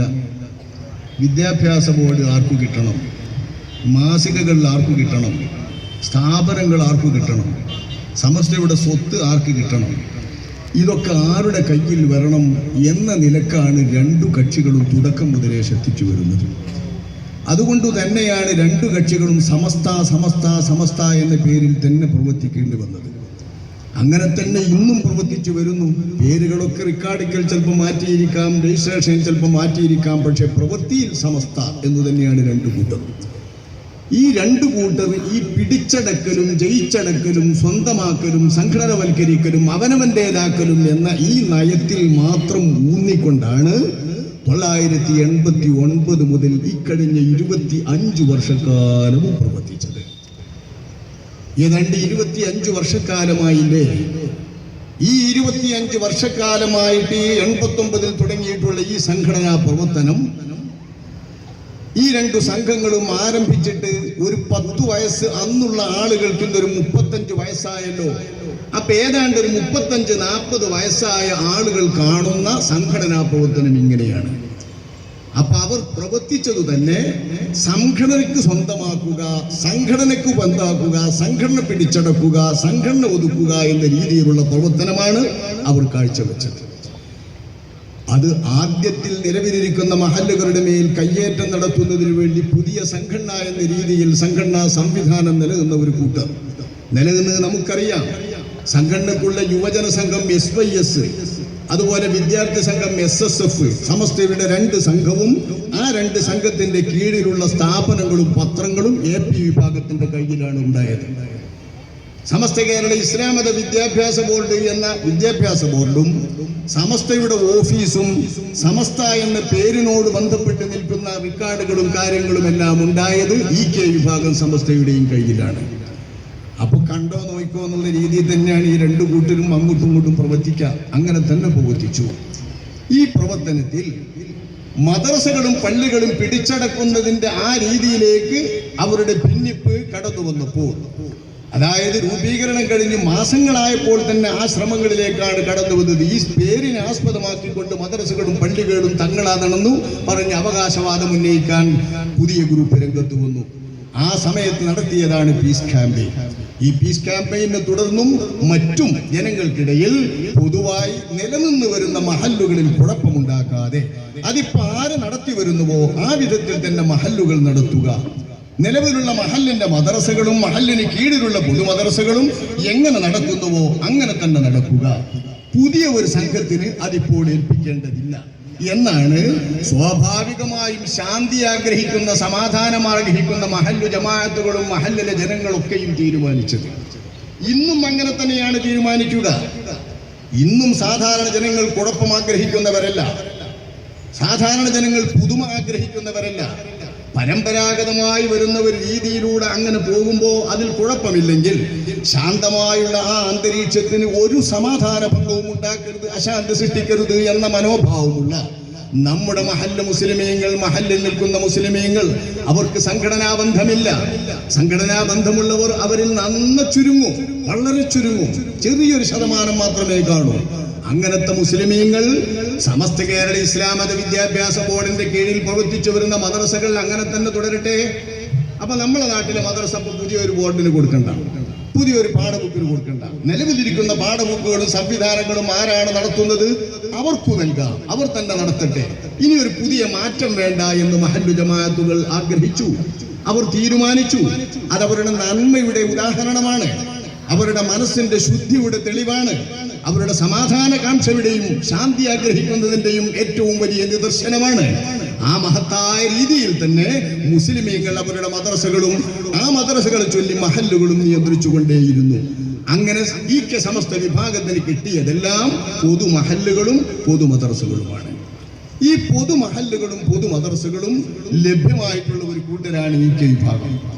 അവരെ പോലെ തന്നെ കേരള സംസ്ഥാന ജംഇയ്യത്തുൽ ഉലമ എന്ന പണ്ഡിത സംഘടനക്കൊപ്പം നിൽക്കുന്ന ചില മഹല്ലുകൾ, അഭിവന്ദരായ ശൈഖുന താജുൽ ഉലമയെ പോലുള്ള മഹാന്മാർ ഖാദിയായിട്ടുള്ള മഹല്ലുകൾ, അത്തരം പണ്ഡിതന്മാരെ അംഗീകരിച്ചു വരുന്ന മഹല്ലുകൾ കേരളത്തിലുണ്ട്. സാധാരണക്കാരിതൊക്കെ സംഘടനാ ബന്ധം കൊണ്ടൊന്നും അല്ല ആളുകൾ പോകാറ്. എപ്പോഴും അവർ ആദരിക്കുന്ന, ബഹുമാനിക്കുന്ന ഒരു പണ്ഡിതന്റെ പിന്നിൽ അണിനിരക്കുക എന്ന ഈമാനികമായ ആവേശമാണ് പൊതുജനങ്ങളെ നയിക്കുന്നത്. ഏതൊരു മഹല്ലിൽ അവരുടെ ഖാദി ആരാണോ അതൊരംഗീകൃത പണ്ഡിതനും ആദരണീയ പണ്ഡിതനുമാണെങ്കിൽ ആ പണ്ഡിതന്റെ കീഴിൽ ഒത്തുനിൽക്കുക എന്ന മനോഭാവമാണ് മുസ്ലിം ഉമ്മത്തിന്റെ ഈമാനികമായി വരുന്ന ആവേശപ്രകാരം അവരുടെ മനസ്സിൽ ജ്വലിച്ചു നിൽക്കുന്നത്. ഈ അടിസ്ഥാനത്തിൽ തന്നെ നിലവിലിരിക്കുന്ന മഹല്ലുകളിൽ ഖാദിമാരായതും ബോർഡ് നടത്തുന്നതും മദ്രസ നടത്തുന്നതും ആരാണോ പണ്ഡിതന്മാർ അവരുടെ പിന്നിൽ അണിനിരന്നുകൊണ്ട് നാട്ടുകാർ പൊതുമഹല്ലുകൾ അങ്ങനെ നടത്തിക്കൊണ്ടു പോവുക എന്ന ശൈലി പോലെ അഭിവന്ദരായ താജുൽ ഉലമ ശൈഖുന അവർകളെ പോലുള്ളവർ, ശംസുൽ ഉലമ നാദാപുരത്തെ കീഴനെപ്പോ അറ പോലുള്ള ആളുകൾ, അതുപോലത്തെ മഹാരഥന്മാരായ നമ്മുടെ പണ്ഡിതന്മാർക്ക് കീഴിൽ അവരുടെ ഉപദേശ നിർദ്ദേശങ്ങൾ കേട്ടുകൊണ്ട് ജീവിക്കുന്ന അനേകം മഹല്ലുകൾ കേരളത്തിലുണ്ട്. ആ ജനങ്ങളും ചിന്തിക്കുന്നത് നമ്മുടെ ഓറുമാരും നമ്മുടെ നേതാക്കളും നമ്മളെ കാലിയന്മാരും ഒക്കെ എങ്ങനെയാ പറയുന്നത്, നമുക്കതുപോലെ അങ്ങനെ പോവാം, അതിനൊരു മാറ്റവും വേണ്ട എന്ന മനോഭാവമാണ് നാട്ടുകാർക്കുണ്ടാവുക. അത്തരം നാടുകൾ കൈവശമുള്ള കേരള സംസ്ഥാന ജംഇയ്യത്തുൽ ഉലമായുടെ പണ്ഡിതന്മാർ അത് ഞങ്ങളുടെ സംഘടനാ മഹല്ലുകളാണ്, ഞങ്ങളുടെ സംഘടനയുടെ ആളുകളാണ്, ഞങ്ങളുടെ സംഘടനയ്ക്ക് രജിസ്ട്രേഷൻ ചെയ്യപ്പെട്ടതാണ് എന്ന രീതിയിലുള്ള പ്രവർത്തനത്തിലേക്ക് ഞങ്ങൾ കേരള സംസ്ഥാന ജംഇയ്യത്തുൽ ഉലമായുടെ നേതാക്കന്മാരോ പ്രവർത്തകന്മാരോ ആരും നീക്കിയിട്ടില്ല. എത്രത്തോളം എന്നാൽ വണ്ടൂർ കേന്ദ്രീകരിച്ചാണല്ലോ ബഹുമാനപ്പെട്ട ശൈഖുനാ അവർകൾ പ്രവർത്തിച്ചത്. വണ്ടൂരിൽ നിന്ന് വിട്ടാൽ നാദാപുരത്തെത്തണം, നിങ്ങൾ ആളെക്കാണെങ്കിൽ ആണല്ലോ ഇവർ പറയുന്നവർ പരിഹസിക്കുന്നത് സംഘത്തെ. ആവട്ടെ, ആ വണ്ടൂരിലെ പഴയ ജുമുഅത്ത് പള്ളി, പള്ളിക്കുന്നിന്മല ജുമുഅത്ത് പള്ളി കേന്ദ്രീകരിച്ചുള്ള ബഹുമാനപ്പെട്ടവരുടെ മഹല്ല് പോലും അത് നിലന്നു നിന്ന് വരുന്ന മുതവല്ലിമാരുടെ ഭരണത്തിന് കീഴിൽ പഴയ കാലം മുതൽ ഏത് നിലയിൽ ആചാരാനുഷ്ഠാനങ്ങൾ പുലർത്തിക്കൊണ്ടാണോ ആ മഹല്ല് രൂപീകരണം മുതൽ നടന്നു വരുന്നത്, അതുപോലെ എല്ലാ വിഭാഗം മുസ്ലിമീങ്ങൾക്കും ഒത്തുകൂടാൻ പറ്റുന്ന, ആർക്കും ശല്യമുണ്ടാക്കാത്ത, ആലോസരമുണ്ടാക്കാത്ത, പ്രയാസമുണ്ടാക്കാത്ത മഹത്തായ ഇസ്ലാമിന്റെ പൈതൃകമായി കേരളത്തിലേക്ക് ലഭിച്ചിട്ടുള്ള ആ പാരമ്പര്യത്തിൽ തന്നെ തുടരുന്നു എന്നല്ലാതെ സംഘടനാവൽക്കരണം പള്ളിയിലേക്ക് കേരള സംസ്ഥാന ജംഇയ്യത്തുൽ ഉലമ എവിടെയും കയറ്റിയിട്ടില്ല. സമസ്തക്കും ആ സ്വഭാവം ഉണ്ടായിരുന്നില്ല. സമസ്ത കേരള ജംഇയ്യത്തുൽ ഉലമ എന്ന ഒരു ശബ്ദം തന്നെ, ഒരു പേര് തന്നെ പള്ളിയുടെ രജിസ്ട്രേഷനുകളിലോ ഏതെങ്കിലും വാഖിഫീങ്ങളുടെയോ വഖഫ് ദായകരുടെയോ ദാനക്കാരുടെയോ ആധാരങ്ങളിലോ ചേർക്കാൻ തുടങ്ങിയത് പുത്തനാശയക്കാർ സംഘടന ഉണ്ടാക്കി വന്നിട്ട് പുതിയ രീതിയിലുള്ള പ്രവർത്തനങ്ങളും ആചാരങ്ങളും മഹല്ലകൾ നടത്താക്കാൻ വേണ്ടി പരിശ്രമിക്കുകയും പഴയ പള്ളികൾ ഒളിഞ്ഞ് രജിസ്റ്റർ ചെയ്തുകൊണ്ട് തിരിയാത്ത സ്ഥലങ്ങളിൽ രജിസ്റ്റർ ചെയ്തുകൊണ്ട് പിടിച്ചെടുക്കുകയും ചെയ്തതിന്റെ ഫലം വെച്ചുകൊണ്ടാണ്, അതിൽ നിന്ന് രക്ഷപ്പെടാനാണ് സമസ്ത കേരള ജംഇയ്യത്തുൽ ഉലമ എന്ന് എവിടെയെങ്കിലും ഒരു മഹല്ലിൽ ഭരണഘടനയിൽ നിർദോഷമായി ചേർത്തിട്ടുണ്ടെങ്കിൽ ചേർത്തത്, വഖഫാധാരത്തിൽ ചേർത്തിട്ടുള്ളത് ചേർത്തത്. അങ്ങനെങ്ങനെയാ ചേർക്കുക? അവിടെ നടക്കേണ്ട ആചാരങ്ങളൊക്കെ ഈ പള്ളിയിൽ ഇങ്ങനെ നടക്കണം എന്നെഴുതിയ ശേഷം ഇവിടുത്തെ ഭരണസമിതിയുടെ, രാജ്യത്തിന്റെ ജനറൽ ബോഡിയുടെ എല്ലാ ഘടനകളും എഴുതിയ ശേഷം അവസാനം പറയും, ഈ മഹല്ലിൽ മേലെഴുതിയിട്ടുള്ള നിയമസംഗതികൾ നടപ്പാക്കുന്നതിലോ ഉദ്ദേശ ലക്ഷ്യങ്ങൾ നടപ്പാക്കുന്നതിലോ അഭിപ്രായ വ്യത്യാസങ്ങൾ വല്ലതും ഉണ്ടായാൽ, അല്ലെങ്കിൽ നിലവിലുള്ള സമിതി ഭരണമില്ലാത്ത ഒരവസ്ഥ വന്നാൽ അവിടെ സമസ്ത കേരള ജംഇയ്യത്തുൽ ഉലമായുടെ മുശാവറയുമായി ബന്ധപ്പെടേണ്ടതും അവർ തീരുമാനിക്കുന്നത് പോലെയും നിർദ്ദേശിക്കുന്നത് പോലെയും ചെയ്യേണ്ടതുമാകുന്നു എന്ന ഒരു കഷ്ണം, ഒരു വാൽകഷ്ണം നമ്മുടെ സംഘടനാ രംഗത്തെ ആശയങ്ങളും ആചാരങ്ങളും ആദർശങ്ങളും മഹല്ലുകളിൽ നിലനിൽക്കുന്നതിന് ഉപകാരപ്പെടാൻ വേണ്ടി ചേർത്തു കൊടുക്കുന്നതിലപ്പുറം സംഘടനാപരമായി മഹല്ലിനെ ഒന്നിച്ച് സംഘടനയ്ക്ക് കീഴിൽ കൊണ്ടുവരുന്ന ഒരു പരിശ്രമം നാട്ടിൽ ഇന്ന് വരെ രജിസ്റ്റർ ചെയ്യപ്പെട്ട ഒരു പള്ളിയിലും നടന്നിട്ടുണ്ടായിരുന്നു കുറച്ചു വർഷങ്ങൾക്ക് വരെ. പക്ഷേ ഇവർ രണ്ടു കൂട്ടരുടെ പ്രശ്നങ്ങൾക്ക് ശേഷം പിടിച്ചടക്കൽ, ജയിച്ചടക്കൽ, സ്വന്തമാക്കൽ എന്നല്ലേ ഇവർക്ക് അറിയൂ. 25 കൊല്ലത്തെ സംഘടനാ പ്രവർത്തനം എന്ന് പറഞ്ഞാൽ ഇവൻ അവനെ പിടിക്കുക, അവൻ ഇവനെ അടിക്കുക, ഇവൻ അവൻ്റേത് കയ്യേൽക്കുക, ഇവൻ അപ്പറ്റ് കയ്യേറ്റം നടത്തുക. ഇതിനപ്പുറം ഒരു പ്രവർത്തനം ഇവർക്ക് സംഘടനാ പ്രവർത്തനമായി അറിഞ്ഞുകൂടാ. ഉദ്ദേശ ലക്ഷ്യങ്ങളിൽ എന്ത് സംഘടനയ്ക്ക് വിവരിക്കപ്പെട്ടാലും ആ ഉദ്ദേശ ലക്ഷ്യങ്ങളല്ല ഇവർ നടപ്പാക്കുന്നത്. ആ സ്വഭാവം വെച്ച് നമ്മുടെ പൊതുമഹല്ലുകൾ കൈവശം വെച്ചിരുന്ന ഈ കെ സമസ്തക്കാർ ഏതാനും വർഷങ്ങളായി ചെയ്തുകൊണ്ടിരിക്കുന്നത് എന്താണെന്നറിയുമോ? പൂർണ്ണമായും മഹല്ലുകൾ സംഘടനാവൽക്കരിക്കുകയാണ്. പൂർണ്ണമായും എന്ന് ഞാൻ പറയുന്നത് നല്ല ബോധത്തോടെയാണ്. ഇത് മനസ്സിലാക്കിക്കൊണ്ട് തന്നെയാണ് കേരള സംസ്ഥാന ജംഇയ്യത്തുൽ ഉലമ ഇതിനെതിരെ പ്രതികരിക്കുക എന്നും നാട്ടുകാരെ ബോധ്യപ്പെടുത്തുക എന്നും തീരുമാനിച്ചത്. ചെറിയ ഒരളവിലല്ല. നിങ്ങൾ ആലോചിച്ച് നോക്കണം. ഇവരുടെ നിയമാവലി എന്ന പേരിൽ ഇവർ പള്ളികൾക്ക് രജിസ്റ്റർ ചെയ്യുന്നതിന് വേണ്ടി നൽകപ്പെടുന്ന നിയമാവലി പൂർണ്ണമായും ആ മഹല്ലിനെ സംഘടനാവൽക്കരിക്കുന്ന ശൈലിയിലാണ്. പൂർണ്ണം എന്ന് പറഞ്ഞാൽ ആകെ ഇതിലുള്ളത് മഹല്ലുകൾക്ക് 4 ഘടനയാണ്. 1 മഹല്ല് അംഗത്വം ലഭിക്കുന്ന അംഗങ്ങൾ, 2 ജനറൽ ബോഡി അംഗങ്ങൾ, 3 ജനറൽ ബോഡി അംഗങ്ങളിൽ നിന്ന് തെരഞ്ഞെടുക്കപ്പെടുന്ന പ്രവർത്തക സമിതി. പ്രവർത്തക സമിതി ഭരിച്ചുകൊണ്ടിരിക്കും. അതാണ് പ്രസിഡന്റ്, സെക്രട്ടറി, ഖജാൻജി തുടങ്ങിയിട്ടുള്ള ഭാരവാഹികളുള്ള സമിതി. ഇവർക്കും ഇതേ ഉപദേശം നൽകുന്നതിന് ഒരു ഉപദേശ സമിതി. ഈ 4 ഘടകങ്ങളും ജനറൽ ബോഡിയാണല്ലോ ഏറ്റവും തറ നിലവാരത്തിലുള്ള ഏത് മഹല്ലിന്റെയും അടിസ്ഥാനം, അടിത്തറ. ഈ അടിത്തറയിലുള്ള ജനറൽ ബോഡി അംഗങ്ങൾ ആരായിരിക്കണം? പള്ളി മദ്രസകൾക്ക് മാതൃകാ നിയമാവലി എന്ന പേരിൽ സമസ്ത കേരള ഇസ്ലാം മത വിദ്യാഭ്യാസ ബോർഡ് പ്രസിദ്ധീകരിക്കുന്ന പ്രസിദ്ധീകരണമാണിത്. ഔദ്യോഗികമായി പേര് വെച്ചിട്ട് പ്രസിദ്ധീകരിക്കുന്നതാണ് സമസ്ത ഇസ്ലാം മത വിദ്യാഭ്യാസ ബോർഡ്. ഫ്രാൻസിസ് റോഡിലെ ഈ ബോർഡ് അവരുടെ കീഴിൽ മഹല്ലുകൾ രജിസ്റ്റർ ചെയ്യാൻ, കീഴല്ല പള്ളി മദ്രസ നാട്ടിലേത് രജിസ്റ്റർ ചെയ്യാൻ കൊടുക്കുന്ന മാതൃകാ നിയമാവലി.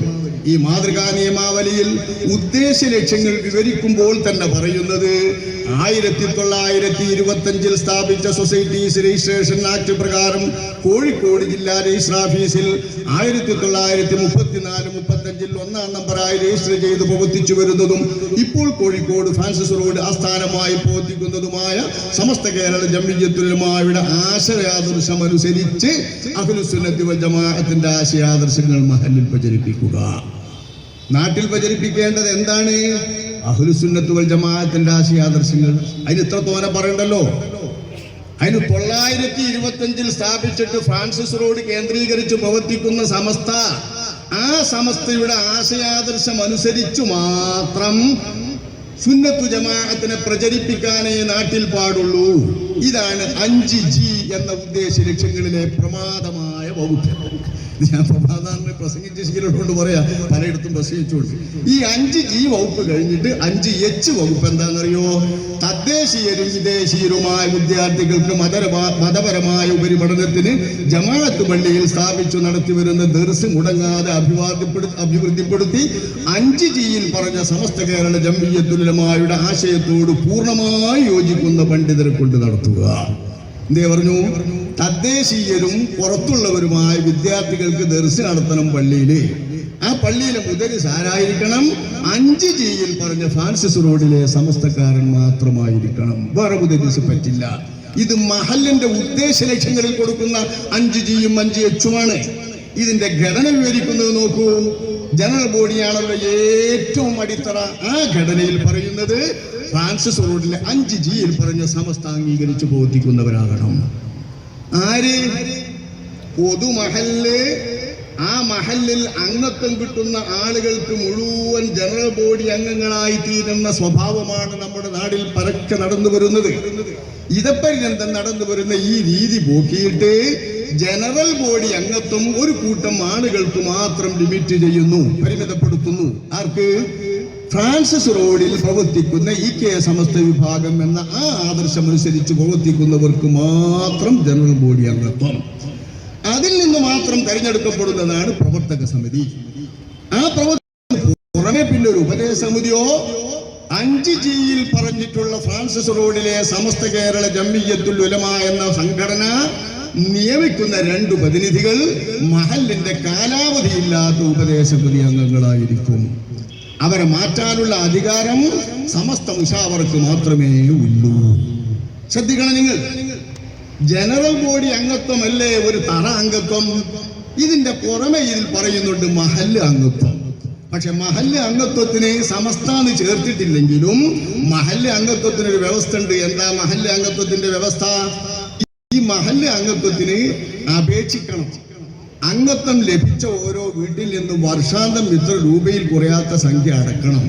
ഗ്രഹനാഥനോ നിശ്ചിത ഫോറത്തിൽ അപേക്ഷിക്കണം. ഈ നിശ്ചിത ഫോറത്തിന്റെ കഥയോ ആ ഫോറത്തിൽ ഗ്രഹനാഥയോ പൂരിപ്പിക്കേണ്ടത് എന്താണെന്നറിയോ? പേരൊക്കെ എഴുതി കഴിഞ്ഞ ശേഷം ഞാൻ ഉൾപ്പെടെ താഴെ കൊടുക്കുന്ന കുടുംബാംഗങ്ങൾ ഇന്ന മഹല്ല് കമ്മിറ്റിയുടെ അപ്പോഴുണ്ടാകുന്ന തീരുമാനങ്ങളും നിർദ്ദേശങ്ങളും ഇന്ന മഹല്ല് മുസ്ലിം ജമാഅത്ത് കമ്മിറ്റിയുടെ ഭരണഘടനയ്ക്ക് വിധേയമായതും ബഹുമാനപ്പെട്ട സമസ്ത കേരള ജംഇയ്യത്തുൽ ഉലമായുടെ ആശയാദർശങ്ങളും അനുസരിക്കാൻ തയ്യാറാണെന്ന് സത്യബോധ്യപ്പെടുത്തുന്നതോടൊപ്പം ഞങ്ങളുടെ വീടിന് മഹല്ല അംഗത്വം നൽകണമെന്ന് ഇതിനാൽ അപേക്ഷിക്കുന്നു. സമസ്തക്കാരായ ജനറൽ ബോഡി അംഗങ്ങൾ മാത്രം ഉൾക്കൊള്ളുന്ന ജനറൽ ബോഡി, അതിൽ നിന്ന് തെരഞ്ഞെടുക്കുന്ന സമസ്തക്കാരായവർ മാത്രം ഉൾക്കൊള്ളുന്ന പ്രവർത്തക സമിതി, ആ പ്രവർത്തക സമിതിക്ക് അപേക്ഷിക്കേണ്ട മഹല്ല് അംഗത്വത്തിന്റെ നാട്ടിലെ പൗരൻ, പള്ളിക്ക് വേണ്ടി സ്ഥലം വഖഫ് ചെയ്ത ഹാജിയാരുടെ പൗത്രൻ, അയാൾ മഹല്ല് അംഗത്വം കിട്ടണമോ? എന്ത് വേണമെന്നറിയുമോ? അയാൾ ഞാൻ സമസ്ത കേരള ജംഇയ്യത്തുൽ ഉലമയുടെ ആശയാദർശമനുസരിച്ച് മാത്രം പ്രവർത്തിക്കുമെന്ന് അപേക്ഷാ ഫോറത്തിൽ എഴുതി ഒപ്പിട്ട് കൊടുക്കണം. ഇനി മഹല്ലിലെ പൊതു നാട്ടുകാർക്ക് എന്താണ് ഇതിൽ ശേഷിപ്പിച്ചിട്ടുള്ളത് സഹോദരങ്ങളെ? പ്രകാരം 4 ഘടകങ്ങളാണ് ഇതിലുള്ളത്. ഈ 4 ഘടകങ്ങൾ മഹല്ല് അംഗത്വം, ജനറൽ ബോഡി അംഗത്വം, പ്രവർത്തക സമിതി അംഗത്വം, ഉപദേശ സമിതി, ഈ 4 ഘടകങ്ങളും ഫ്രാൻസിസ് റോഡിലെ 5Gയിൽ പറഞ്ഞ സമസ്ത കേരള ജംഇയ്യത്തുൽ ഉലമാ പറഞ്ഞ അതാണ് ഈ 5G അവസാനം വരെ. ഇനി കേൾക്കണമെങ്കിൽ എവിടെയും ഇല്ലാത്ത ഒന്നും കൂടി ഭരണഘടനയിൽ ആ നാട്ടിൽ എവിടെയൊക്കെ ആരൊക്കെ നിയമിക്കണമോ ഉദ്യോഗസ്ഥന്മാരുടെ നിയമനം 22A. ഈ കമ്മിറ്റിയുടെ കീഴിൽ നടത്തപ്പെടുന്ന സ്ഥാപനങ്ങളിൽ മതപരമായ ആവശ്യങ്ങൾക്ക് വേണ്ടി നിയമിക്കുന്ന ഉദ്യോഗസ്ഥന്മാർ 5Gയിൽ പറഞ്ഞ സമസ്ത കേരള ജംഇയ്യത്തുൽ ഉലമായുടെ വിശ്വാസാചാര പ്രകാരം പ്രവർത്തിച്ചു വരുന്ന സുന്നത്ത് ജമാഅത്തിൽ അടിയുറച്ചവരും കമ്മിറ്റിയുടെ ഉദ്ദേശ ലക്ഷ്യങ്ങളോട് പൂർണ്ണമായും യോജിക്കുന്നവരും ആവണം. ആരാ? ഉദ്യോഗസ്ഥന്മാര്. മുഖ്രി, മുഅദ്ദിന്, ഖതീബ്, ഖാലി ഒരു ഉദ്യോഗസ്ഥനെ ബലി തെരഞ്ഞെടുക്കണമെന്ന് പറയുന്നുണ്ട്. അവിടെ ആ പറയുന്ന ഉദ്യോഗസ്ഥന്മാരാസകലം ആരാവണം? സമസ്തക്കാരാവണം. ഈ മഹല്ലിൽ എന്താ ഒരു പൂയി മണലിന്റെ അത്ര പകുതി ഒഴിവ്? ഒന്നുമില്ല. ഒരു മണൽത്തരിയുടെ ഭാഗം ഒഴിവില്ല. മഹല്ല് അംഗത്വം കിട്ടണമോ സമസ്തക്കാരനാണെന്ന് സത്യബോധം എടുത്തുകൊടുത്തിക്കൊണ്ട് എഴുതി കൊടുത്ത് ഫോറം, ആ ഫോറം അംഗീകരിക്കേണ്ടത് സമസ്തക്കാർ മാത്രമുള്ള പ്രവർത്തക സമിതി. പ്രവർത്തക സമിതിയും ജനറൽ ബോഡിയും ഉപദേശ സമിതിയും സമസ്തക്കാരനാകണം. മുദരിസ് സമസ്തക്കാരനാകണം. നിയമിക്കപ്പെടുന്ന ഏത് ഉദ്യോഗസ്ഥനും സമസ്തക്കാരനാകണം.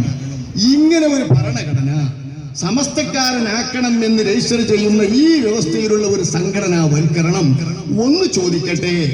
നിങ്ങൾ ഈ സംഘടനയ്ക്ക് വിലാസം നൽകുന്നതായി അവകാശപ്പെടുന്ന ബഹുമാനപ്പെട്ട മൗലാന മർഹൂം EK അബൂബക്കർ ഉണ്ടല്ലോ, ആ EK അബൂബക്കർ മുസ്ലിയാരുടെ കാലത്ത് ഇങ്ങനെ വല്ലതും പള്ളിക്കെഴുതി കൊടുത്തതായിട്ടോ ഈ രൂപത്തിൽ സംഘടനാവൽക്കരണം ഉള്ളവർക്ക് സാധിക്കുമോ?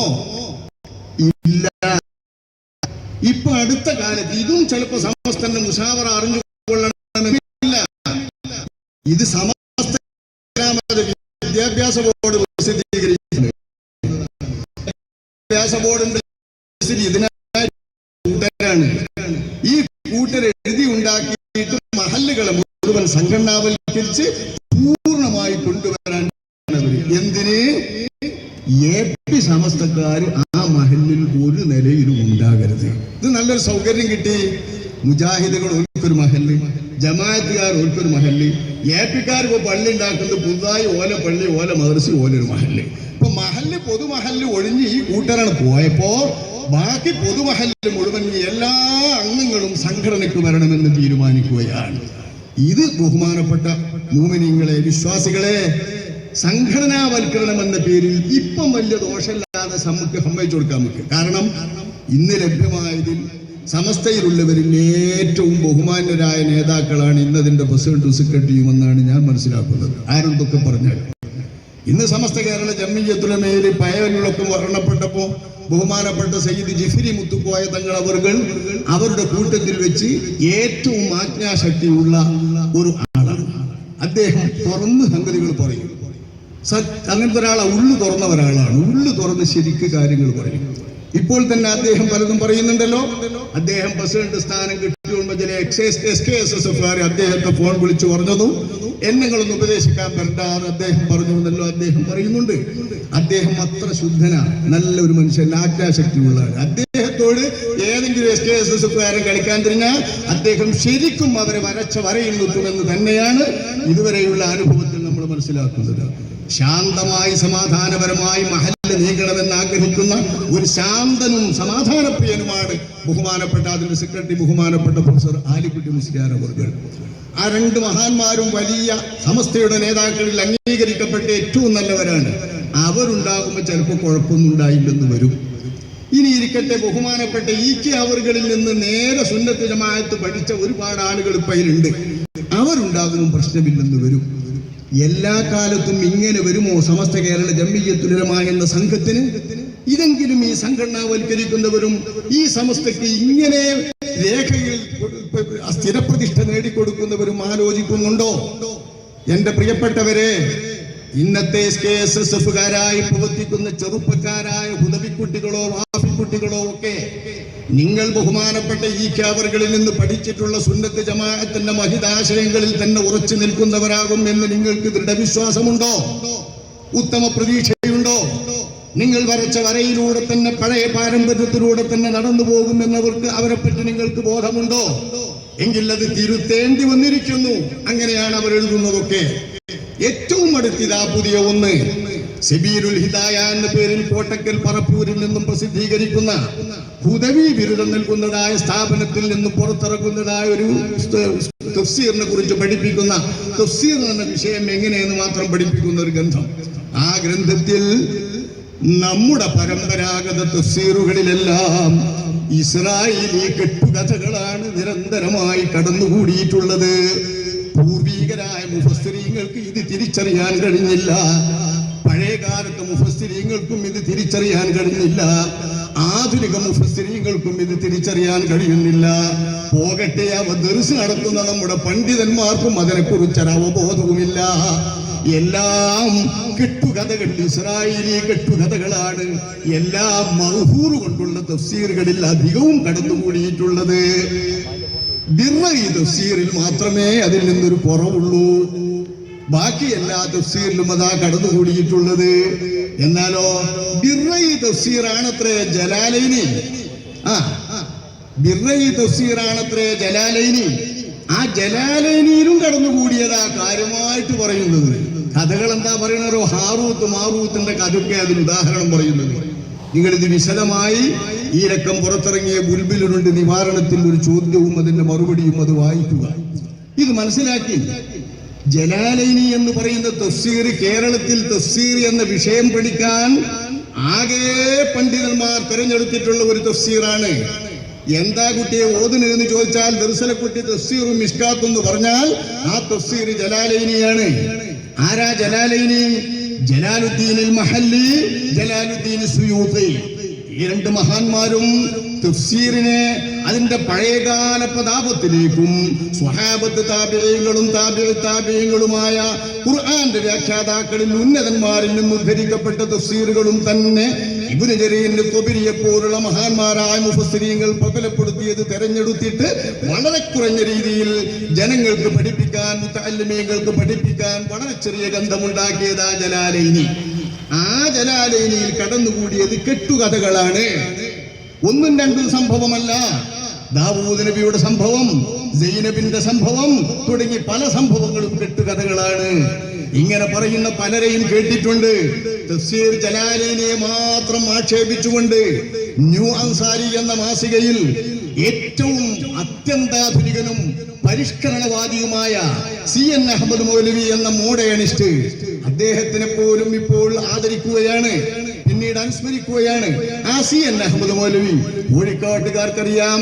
ഇവിടെ കച്ചവടത്തിലുണ്ടായിരുന്നു. അദ്ദേഹം മിഠായി തെരുവിൽ കച്ചവടക്കാരനായിരുന്നു. ആ CN അഹമ്മദ് മൗലവി ജലാലൈനിയിൽ കെട്ടുകഥകളും ഇസ്രായേലിയാത്തുമാണ് നിരവധിയായിട്ടുള്ളതെന്ന് പറഞ്ഞ് തുടർച്ചയായി ന്യൂ അൻസാരിയിൽ ഇറക്കിക്കൊണ്ടിരുന്നപ്പോ അന്നത്തെ സമസ്തയുടെ നേതാവെന്ന നിലക്ക് അൽബയാനിലും അതുപോലുള്ള മാസികകളിലും അതിനെതിരായി ശരിയായ റദ്ദുകൾ എഴുതിയിരുന്നതും ഖണ്ഡനം എഴുതിയിരുന്നതും മഹാനായ താജുൽ ഉലമാ ശൈഖുന വണ്ടൂരിലെ ശൈഖുന അവർകളായിരുന്നു. അതേ ആരോപണമാണ് ഇപ്പത്തെ ഹുദവി കുട്ടികൾ, ചെറിയ കുട്ടികൾ പുറത്തിറക്കുന്നത്, മടിയില്ലാതെ പുസ്തകമാക്കി പ്രസിദ്ധീകരിക്കുന്നത്. നിങ്ങൾ ബഹുമാനപ്പെട്ട ഈ കേവറുകളിൽ നിന്ന് പഠിച്ച അനേകം ശിഷ്യന്മാർ സമസ്തയുടെ നേതൃത്വത്തിലുള്ളപ്പോൾ തന്നെ അവരൊന്നും ജലാലൈനിയെ കുറ്റം പറയാത്ത ജലാലൈനിയെ ഇപ്പോഴത്തെ ഹുദവി കുട്ടികൾ കുറ്റം പറയുക മാത്രമല്ല, കെട്ടുകഥകൾ തിരിച്ചറിയാതെ ആ മുഫസ്സിറുകൾ ഗ്രന്ഥത്തിൽ ചേർത്ത് കൊടുത്തിട്ടുണ്ടെന്നും ഇന്ന് വരെ ഓതിയവരാരും അത് തിരിച്ചറിഞ്ഞില്ലെന്നും ഇപ്പോഴും നമ്മുടെ പണ്ഡിതന്മാർക്ക് അതേക്കുറിച്ചൊരു അവബോധവുമില്ലെന്നും കുറിക്കാൻ ധൈര്യം കാട്ടിയവർ നാളെ സമസ്തയുടെ മുഷാവറയിൽ നിന്ന് ഭാരവാഹിത്വത്തിലോ നേതൃത്വത്തിലോ വന്നാൽ ആ ആശയാദർശം അനുസരിച്ചല്ലേ നിങ്ങൾ മഹല്ലിൽ ഭരിക്കേണ്ടി വരിക? അവരുടെ ഉപദേശം അനുസരിച്ചല്ലേ നിങ്ങൾ മഹല്ല് നിയന്ത്രിക്കേണ്ടി വരിക? ആ ആശയാദർശം അനുസരിച്ചല്ലേ മഹല്ലിൽ പ്രചരിപ്പിക്കേണ്ടി വരുന്ന സുന്നത്ത് ജമാഅത്ത്? ഇത് ചെറിയ കാര്യമാണോ? ഇന്നല്ലെങ്കിൽ നാളെ അപകടമുണ്ടാകില്ലേ? 1925 രൂപീകരിക്കുമ്പോൾ കാണാത്ത കുഴപ്പം 1967 ഏപ്രിൽ മാസം 8-ാം തീയതി വന്നപ്പോൾ 42 വർഷം കഴിഞ്ഞിട്ട് വന്നു സമസ്തയിലെങ്കിൽ, സ്ഥാപക നേതാക്കൾക്ക് സമസ്തയിൽ തുടരാൻ പറ്റാത്ത അവസ്ഥ വന്നിട്ട് രാജിവെച്ച് പോരേണ്ടി വന്നുവെങ്കിൽ നിങ്ങൾ പല സംഘങ്ങളായി വേർപിരിയേണ്ടി വരുന്ന ഘട്ടം വരില്ലെന്ന് ആര് കണ്ടു സഹോദരങ്ങളെ? വേണമെങ്കിൽ നിങ്ങളുടെ പ്രസിഡന്റ്, സെക്രട്ടറി, ഔദ്യോഗിക ഭാരവാഹിത്വത്തിന്റെ പേരിൽ വരെ ഗ്രൂപ്പിസം വന്ന് പുറന്തള്ളപ്പെടാനൊക്കെ ഇടയുണ്ടെന്ന് ശ്രദ്ധിച്ചിരിക്കണം. ഉത്തരവാദപ്പെട്ട നേതാക്കൾ ജാഗ്രതയിലിരിക്കണം. അങ്ങനെ നിങ്ങൾ പല സംഘങ്ങളായി തിരിഞ്ഞാൽ മഹല്ലുകൾ ഇനിയും ഇതിന്റെ ശാപഭാരം ഏൽക്കണമെന്നാണോ? ഇതിന്റെ പേരിലൊക്കെയും ശിഥിലീകരണങ്ങൾ മഹല്ലിൽ നടക്കണമെന്നാണോ? നിങ്ങൾ ഓരോ പാർട്ടിക്കൊപ്പവും നിൽക്കുന്ന മഹല്ലിലെ ജനങ്ങൾ ആ പാർട്ടിക്കൊക്കെ അനുസരിച്ചുകൊണ്ടുള്ള ആദർശങ്ങൾ മഹല്ലുകളിൽ പ്രചരിപ്പിക്കണമെന്നാണോ? ഇതിലേക്കാണോ മഹല്ലുകളെ ഇങ്ങനെ സംഘടനാവൽക്കരിക്കുന്നത്? ഇതാണ് സഹോദരങ്ങളെ മഹല്ലുകൾ ശിഥിലമാകരുത് എന്നും സംഘടനാവൽക്കരിക്കുക എന്ന് പറയുന്ന പ്രശ്നം വളരെ അപായകരമാണെന്നും നാട്ടിൽ വലിയ ദുരന്തമുണ്ടാക്കി തീർക്കുമെന്നും ഇന്നത്തെ തലമുറയെ മാത്രം കണ്ടുകൊണ്ട് തീരുമാനമെടുക്കാൻ പാടില്ല.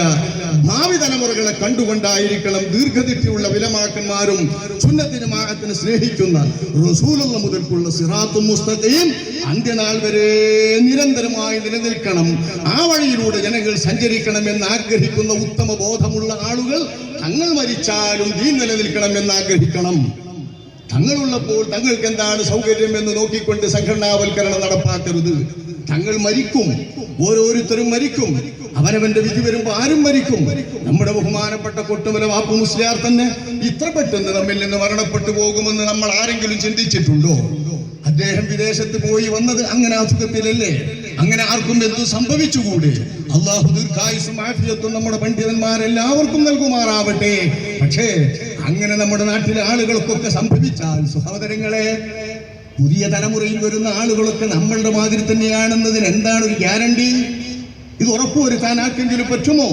അപ്പൊ ഭാവി തലമുറയെ കണ്ടുകൊണ്ടുകൂടിയാവണം നിങ്ങൾ ചെയ്യുന്ന പ്രവർത്തനങ്ങളൊക്കെ.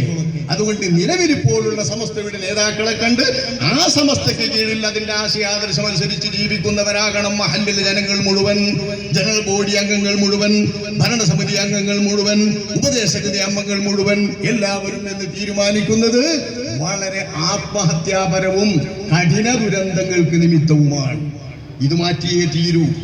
ഇത് മാറ്റണമെന്ന് ജനങ്ങളുടെ മുമ്പിൽ അറിയിക്കേണ്ടതുണ്ട്. ഞങ്ങൾ പറഞ്ഞാൽ മാറ്റാനുള്ളവരാണോ നിങ്ങൾ എന്ന് ചോദിക്കാം. ഞങ്ങൾ അങ്ങനെ ആഗ്രഹിക്കുന്നൊന്നുമില്ല. പക്ഷെ പറയാനുള്ള ബാധ്യത നിങ്ങളുടെ പ്രവർത്തനങ്ങൾ നോക്കിക്കാണുന്ന വിലമാക്കൾക്കുണ്ട്. വിലമാക്കൾ എന്ന് പറയുന്നത് നിരന്തരം ഒരു സംഘടനയിൽ പൊരുന്നവർക്ക് മാത്രം പറയുന്ന പേരല്ലല്ലോ. വിലമാക്കൾ എന്ന നിലക്കുള്ള ധർമ്മം നിങ്ങളുടെ സംഘടനയിൽ മാത്രമുള്ളവർക്ക് പറഞ്ഞതല്ലല്ലോ.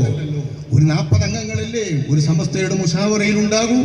സംസ്ഥാനയുടെ മുഷാവറയിലും അത്ര തന്നെ, ദക്ഷിണ കേരള ജമിയത്തുകളുടെ മുഷാവറയിലും അത്ര തന്നെ, AP സമസ്തയുടെ മുഷാവറയിലും അത്ര തന്നെ. 40 അംഗങ്ങൾ എന്നതൊരു കണക്കാക്കിയാണല്ലോ നമ്മുടെ പാരമ്പര്യ പോരല് സുന്നികൾക്ക്. അങ്ങനെ വരുമ്പോ ഒരു 160 അംഗ ആലിമീങ്ങളല്ലേ ഈ 4 സംഘടനയുടെ മുഷാവറയിലുള്ളൂ. അതിൽ നിന്ന് ഒരാൾ മരിക്കുകയോ പുറത്താക്കപ്പെടുകയോ ചെയ്താലല്ലേ മറ്റൊരാളിന് കടന്നു വരികയുള്ളൂ. കേരളത്തിൽ എത്ര ഉലമാക്കളുണ്ടാകും? ഏതു കാലത്ത് എത്ര ഉലമാക്കളുണ്ടാകും? ഉള്ളവർ തന്നെ എല്ലാവരും യോഗ്യമാകണമെന്നുണ്ടോ? ഇതൊക്കെ നമ്മൾ ചിന്തിക്കേണ്ടേ. ഈ കാണുന്ന വിധത്തിലുള്ള കുറഞ്ഞ ഉലമാക്കൾ മാത്രമുള്ള ഒരു സംഘം ആ മുഷാവറയെ കണ്ടുകൊണ്ട് കേരളത്തിലുള്ള സഹസ്രക്കണക്കിന് 10,000-കണക്കിന് മഹല്ലുകളെല്ലാം ഈ സമസ്തയുടെ ആശയാദർശങ്ങൾ മാത്രമേ പ്രചരിപ്പിക്കാവൂ. സുന്നത്ത് ജമാഅത്തായി അതംഗീകരിക്കുന്നവർ മാത്രമേ മഹല്ലിലുണ്ടാകാവൂ, ഭരണസമിതിയിലുണ്ടാകാവൂ, നിയമനത്തിൽപ്പെടുന്ന ഉദ്യോഗസ്ഥന്മാരുമാകാവൂ എന്ന് ഭരണഘടനാപരമായി രേഖപ്പെടുത്തി നിയന്ത്രിച്ചാൽ AP-ക്കാരായിട്ട് കേസ് കൊടുക്കുമ്പോൾ നിങ്ങൾക്ക് ചില സൗകര്യങ്ങൾ ഉണ്ടാകാം. പക്ഷെ AP-ക്കാർ എന്ന കൂട്ടരും പറിച്ചു പോകില്ലേ? ഒരു വ്യക്തി AP എന്ന ഒരൊറ്റ വ്യക്തിയോടുള്ള വിരോധത്തിനാണ് ഇങ്ങനെയൊക്കെ എങ്കിൽ അദ്ദേഹത്തിന്റെ കീഴിൽ അദ്ദേഹത്തിന്റെ ലൈന് പ്രകാരം നീങ്ങുന്ന പാർട്ടിക്കാരോടാണ് ഇങ്ങനെയെങ്കിൽ അവർ ഇതേ രീതിയിൽ തന്നെ എന്നും തുടരുമെന്ന് നിങ്ങൾ ചിന്തിക്കണോ? ശാശ്വതമായി ആരും ഇങ്ങനെ നിൽക്കൂലല്ലോ. പ്രതിപക്ഷവും അപ്പുറവും ഇപ്പുറം ഒക്കെ മാറൂലേ? അപ്പൊ ഭാവി കണ്ടുകൊണ്ടായിരിക്കണം ചെയ്യേണ്ടത്. സംഘടനാപരമായി സംഘടന ഉണ്ടായിട്ട് 90 കൊല്ലായല്ലോ. ഈ അടുത്ത ഒരു 4-5 കൊല്ലത്തിലിടക്കല്ലാതെ ഏറെ വന്നാൽ ഈ ഒരു ദശകത്തിൽ ഇവരുടെ 2 കൂട്ടരുടെയും ഈ കൂർപ്പിച്ച സംഘടനാപരമായ വ്യക്തിപരമായ ഒരിക്കലും ശരിയായ സംസ്കാരത്തിന് നിരക്കാത്ത പ്രവർത്തനം വന്ന ശേഷമല്ലാതെ ഇത്തരം സംഘടനാവൽക്കരണം നമ്മുടെ കേരളത്തിൽ ഉണ്ടായിട്ടില്ല. എന്നാലും മഹാഭാഗ്യം തിരുവനന്തപുരം മുതൽ എറണാകുളം വരെയുള്ള കേരളത്തിലെ 14 ജില്ലകളിൽ 7 ജില്ലകളിലും ഇവരുടെ ഈ അഹംഭാവവും സംഘടനാവൽക്കരണവും നടക്കില്ല, വിലപ്പോവില്ല. അൽഹംദുലില്ലാഹ്, അള്ളാഹു കാത്തു രക്ഷിച്ചു സമുദായത്തെ, കേരളത്തെ. ഒരു പടങ്ങനെ കുത്തെന്ന് പറയുമ്പോൾ ഐക്യ കേരളം മുഴുക്ക ഞങ്ങളാണെന്ന് തോന്നിപ്പോകും. KL1 എന്ന് തുടങ്ങിയിട്ട് നമ്മളെ വാഹനങ്ങൾക്ക് രജിസ്ട്രേഷൻ തുടങ്ങിയതിനെ പണ്ടത്ത് പിന്നെ കുറെ ആയിക്കണ് 14 എന്ന് പറഞ്ഞാൽ 7 എന്ന് വരെ എറണാകുളം ജില്ല വരേക്കും മഹല്ല് ജമാഅത്ത് എന്ന ജമാഅത്തുമ്മ തൊടാൻ അപ്രദേശത്തുള്ള തദ്ദേശീയരും നാട്ടുകാരും അനുവദിക്കില്ല. വിലമാക്കളെ സംഘടനന്റെ കീഴിൽ നിന്നും പറഞ്ഞ് രജിസ്ട്രേഷൻ ചെയ്യാതെ ആദ്യമായിട്ടുകാരൻ പഠിപ്പിച്ചു തരും. അതുകൊണ്ട് ആ മഹല്ലുകൾ അവിടെ നിൽക്കുന്നു. ഈ സംഘടനാവൽക്കരണം ഇല്ലാതിരിക്കുന്ന കാലത്ത്, പണ്ട് കാലത്ത് രജിസ്റ്റർ ചെയ്ത മഹല്ലുകളും ഇനിയിപ്പോ പെട്ടെന്നൊന്നും ചെയ്യാൻ കഴിയില്ലോ. പുതിയ മഹല്ലുകളാണ് ഇതിന്റെ അലമ്പ് വല്ലാതെ അനുഭവിക്കുന്നത്, ഇതിന്റെ പ്രയാസം വല്ലാതെ അനുഭവിക്കുക. ഇല്ലാത്തത് നിർബന്ധപൂർവം സമ്മർദ്ദം ചെലുത്തി മുഅല്ലിമീങ്ങളിലൂടെ, കാലിമാരിലൂടെ, ഖതീബുമാരിലൂടെ നാടിനെ പിടിച്ചടക്കുന്നു. ഇതാണ് ഒരു കാരണം. രണ്ടാമത്തെ കാരണം, നാട്ടിലെ പൊതു മദ്രസകളിൽ പഠിപ്പിക്കുന്ന മുഅല്ലിമീങ്ങൾ എല്ലാവരും സമസ്തക്കാരെ ആകാൻ പറ്റൂ, സമസ്തയുടെ ആശയാദർശത്തിൽ പ്രവർത്തിക്കുന്നവരെ ആകാൻ പറ്റൂ, അല്ലാത്തവരാകാൻ പാടില്ല. ഇത് നിയമമാണ്, കർശനമായ നിയമമാക്കുകയാണ്. മദ്രസകൾക്ക് നോക്കി, മദ്രസ വിദ്യാഭ്യാസ ചട്ടങ്ങൾ എന്ന പേരിൽ വിദ്യാഭ്യാസ ബോർഡിന്റെ ചട്ടങ്ങളും നിയമങ്ങളും ഒക്കെ എഴുതുന്ന ഒരു പുസ്തകമാണിത്. ഇതിൽ പറയുന്നുണ്ട്, MSR ഉള്ളവർ മാത്രമേ മദ്രസാധ്യാപകരായി അംഗീകരിക്കപ്പെടുകയുള്ളൂ. മദ്രസാധ്യാപകരാകാൻ യോഗ്യതയും അവർക്കേ ഉള്ളൂ. മാനേജ്മെന്റ് അസോസിയേഷന്റെ രേഖകളിലും അവർ നൽകുന്നതായ നോട്ടീസുകളിലും പ്രത്യേകം പറയുന്നുണ്ട്, മുഴുവൻ അധ്യാപകർക്കും MSR, ഹിസ്ബ് ട്രെയിനിങ് എന്നിവ ഉണ്ടായിരിക്കണം. MSR എന്ന് പറയുന്ന മുഅല്ലിം സർവീസ് രജിസ്റ്റർ ഇല്ലാത്തവരെ മുഅല്ലിമീങ്ങളായി പരിഗണിക്കുകയില്ല. മുഅല്ലിമാകാൻ സമസ്ത വിദ്യാഭ്യാസ ബോർഡിന്റെ പാഠ്യപദ്ധതി പ്രകാരം നടക്കുന്ന മദ്രസയിൽ MSR ഇല്ലാത്തവർക്ക് യോഗ്യതയില്ല. MSR കിട്ടണമെങ്കിൽ എന്ത് വേണം? സമസ്തക്കാരനാകണം. സമസ്തക്കാരൻ മാത്രമല്ല, മറ്റൊരു സംഘടനന്റെ ഒരു പ്രവർത്തനത്തിലും ഭാഗവാക്കാവുകയില്ല, പ്രവർത്തിക്കുകയില്ല, ഒന്നും ചെയ്യൂല എന്ന് സത്യസാക്ഷ്യപ്പെടുത്തിയിട്ട് എഴുതി ഒപ്പിട്ട് കൊടുക്കണം. ഇത് എഴുതി ഒപ്പിട്ട് കൊടുക്കാൻ ഞാൻ കിട്ടൂല. ആർക്കാ എഴുതി ഒപ്പിട്ട് കൊടുക്കേണ്ടത്? നാട്ടിലെ യൂണിറ്റ് SKSSF-നെ. ഇത് പറയുമ്പോൾ SKSSF മാത്രമല്ല, SMF ഉണ്ട്, SYS ഉണ്ട്, SKSSF ഉണ്ട്. ഇത് മൂന്നും ആകാം. നമ്മൾ കളവാ പറയുന്നത് എന്നാ പറയുന്നത്. ആയിക്കോട്ടെ, ഇത് മൂന്നും ആയാ മാറിയോ? ഇത് മൂന്നും സമസ്ത തന്നെയല്ലേ? സമസ്തയുടെ കീഴ്ഘടകങ്ങളായ SMF-ഉം SYS-ഉം SKSSF-ഉം ഈ മൂന്ന് സംഘങ്ങളിൽ ഏതെങ്കിലും ഒന്നിന്റെ സാക്ഷ്യപത്രം കിട്ടണം. ഇയാൾ സമസ്തക്കാരൻ തന്നെയാകുന്നു, മറ്റൊന്നിലും ആകില്ല, പ്രവർത്തിക്കില്ല എന്ന് സാക്ഷ്യപ്പെടുത്തിയ ഒപ്പ് കിട്ടണം. അധിക സ്ഥലത്തും നടക്കുന്നത് SKSSF ആണ്. കാരണം മിക്ക നാട്ടിലും SYS ഇല്ല. ഉണ്ടെങ്കിൽ തന്നെ അത് APSYS-ഓ ESYS-ഓ തിരിച്ചറിയാൻ മാർഗമില്ല. അതുകൊണ്ട് ഒരു കാണിക്കുന്ന എല്ലാ ഒപ്പിനും ആളാരാണ്? SKSSF. അതിന്റെ ആളുകൾ തന്നെ പറയും ചടുലമായി പ്രവർത്തിക്കുന്ന സംഘം. ആ ചടുലമായി പ്രവർത്തിക്കുന്ന സംഘത്തിന്റെ മുമ്പിൽ എങ്ങനെ എഴുതി കൊടുക്കണം പ്രതിജ്ഞ? SKSSF-ലെ ഒരു യൂണിറ്റിന് എഴുതി കൊടുക്കേണ്ട ഒരു മുഅല്ലിമിന്റെ പ്രതിജ്ഞ എന്താണ്? പേരും ഇനീഷ്യലും വിവരങ്ങളും എഴുതി കഴിഞ്ഞ ശേഷം മേൽ പ്രസ്താവിച്ച ഇന്ന പേരുള്ള എന്ന ഞാൻ ബഹുമാനപ്പെട്ട ആനക്കര C. കോയക്കുട്ടി മുസ്ലിയാർ പ്രസിഡന്റും ചെറുശ്ശേരി സൈനുദ്ദീൻ മുസ്ലിയാർ ജനറൽ സെക്രട്ടറിയുമായുള്ള സമസ്തയാണ് യഥാർത്ഥ സമസ്ത എന്നും അതിൽ പൂർണ്ണമായും വിശ്വാസമുള്ള വ്യക്തിയാണ് ഞാൻ എന്നും ഒരു കാരണവശാലും വ്യാജ AP സമസ്തയിലോ സംസ്ഥാനയിലോ എന്റെ ഒരു നിലക്കുള്ള സഹകരണമോ പ്രവർത്തനമോ യൂണിറ്റ് തലത്തിലോ അല്ലാതെയോ ഉണ്ടാവുകയില്ലെന്നും യഥാർത്ഥ സമസ്തക്കും കീഴ്ഘടകങ്ങൾക്കും മനസ്സാ വാചാ കർമ്മണ എന്റെ എല്ലാവിധ സഹകരണങ്ങളും പ്രവർത്തനങ്ങളും ഉണ്ടാകുമെന്നും ഇതിന് വിരുദ്ധമായി വല്ലതും എന്നിൽ നിന്നും കണ്ടാൽ യൂണിറ്റ് കമ്മിറ്റിക്ക് സമസ്ത ഓഫീസുമായി ബന്ധപ്പെട്ട് എന്റെ MSR കട്ടാക്കാനും ഞാൻ ജോലി ചെയ്യുന്ന നാട്ടിലെ കമ്മിറ്റിയിൽ എന്റെ കപടമുഖം വെളിപ്പെടുത്താനും എനിക്ക് സമ്മതമാണ്. ആർക്കാണ് എഴുതി കൊടുക്കേണ്ടത്? ശാഖാ SSF-ന്റെ പ്രസിഡന്റിനും സെക്രട്ടറിക്കും എഴുതി കൊടുക്കണം. അവർ ഇതിൽ പേരെഴുതിയിട്ട് ഒപ്പിടണം. ഒപ്പിടണമെങ്കിൽ എന്താ ഈ വ്യവസ്ഥ പറയുന്നത്? മേൽ പറഞ്ഞ നമ്പറുകളിൽ ബന്ധപ്പെട്ട് കമ്മിറ്റി ഭാരവാഹികളാണെന്ന് ഉറപ്പുവരുത്തിയതിന് ശേഷം മാത്രമേ ശാഖാ പ്രസിഡന്റും സെക്രട്ടറിയും ട്രഷറർ എന്നിവർക്ക് കമ്മിറ്റിയുടെ സീലും മറ്റും ഉപയോഗിക്കാൻ പാടുള്ളൂ. അതായത് മദ്രസ മാനേജിംഗ് കമ്മിറ്റിയുടെ പേരിൽ ഒപ്പ് വരെ സീല് വരെ ഇവർ കള്ളമായി കൊണ്ടുവരാം. അതൊക്കെ ഉറപ്പുവരുത്തിയിട്ട് ഈ പറഞ്ഞ പ്രതീക്ഷ പാലിച്ചെങ്കിൽ മാത്രമേ എഴുതി ഒപ്പിട്ട് കൊടുക്കാൻ പറ്റുള്ളൂ. ഒരു സഹകരണവും ഒരു പ്രവർത്തനവും മറ്റേ സംഘത്തിലോ സംസ്ഥാനയിലോ AP സംസ്ഥയിലോ പ്രവർത്തിക്കൂല എന്ന് എഴുതി കൊടുക്കണം. വല്ലതും തെളിഞ്ഞാലോ ഓഫീസിൽ പോയിട്ട് ഇടപെട്ടിട്ട് കട്ടാക്കാൻ SKSSF ചെയ്തോട്ടെ. അപ്പൊ SKSSF ഇവിടെ ആരാ? SKSSF ഇവിടെ ആരാണ്? നിലയെ കൊടുപ്പാനും നിലയെ കളയാനും നയനാവർക്കാനും വാദം കൊടുത്തോവർ.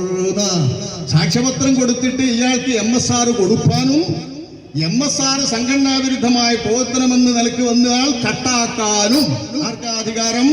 അതൊക്കെ SKSSFന്റെ പ്രസിഡന്റിന് കൂട്ടിയേക്കും.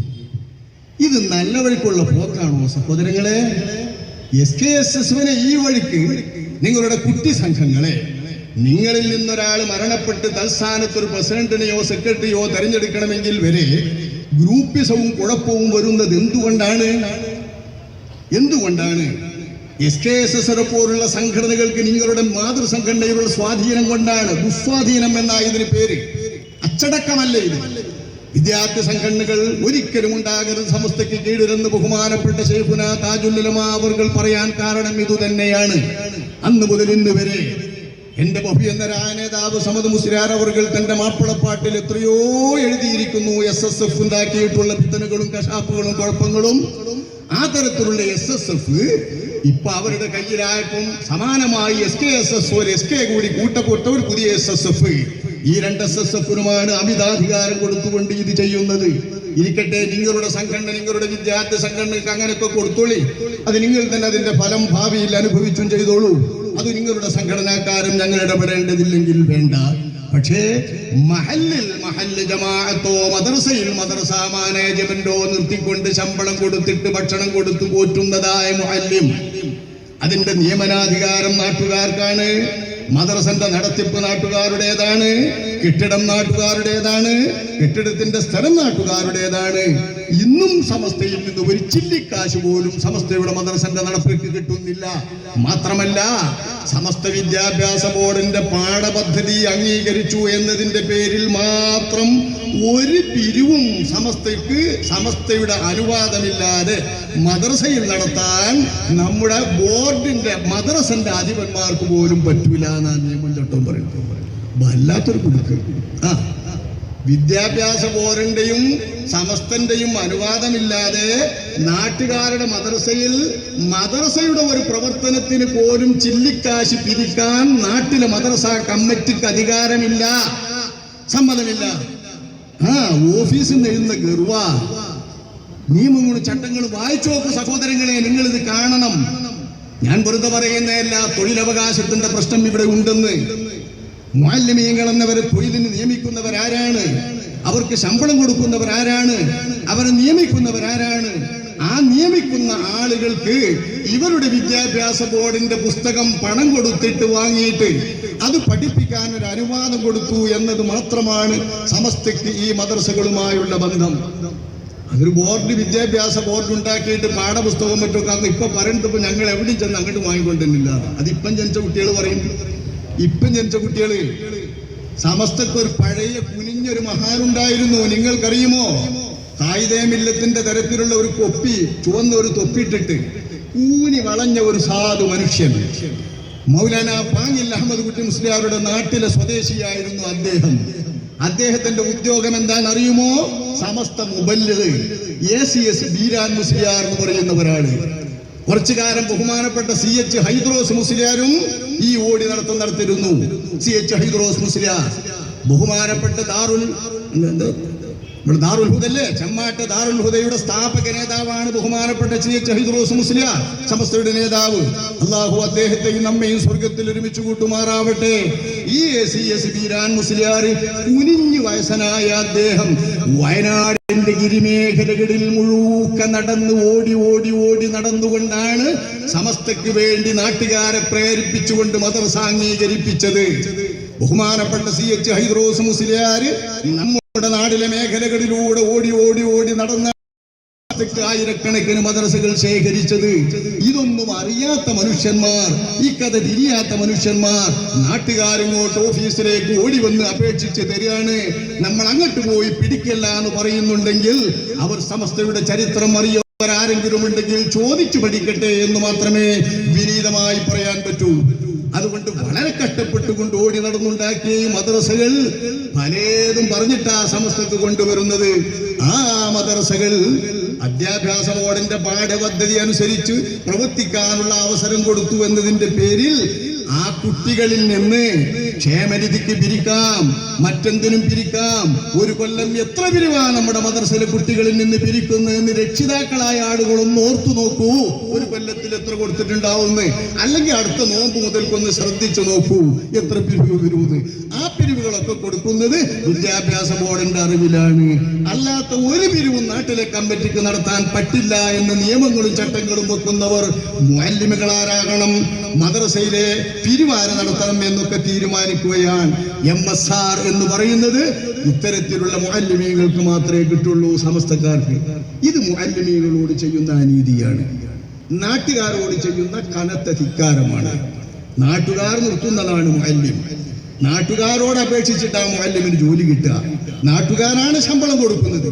ഈ മുഅല്ലിമിന് അയാൾ മുഅല്ലിമായിരിക്കാനുള്ള യോഗ്യതയില്ല, മുഅല്ലിം എന്ന നിലക്കുള്ള രേഖയില്ല, മുഅല്ലിം നിലക്കുള്ള അവകാശവുമില്ല. ഇതൊരു മഹാമോശമല്ലേ?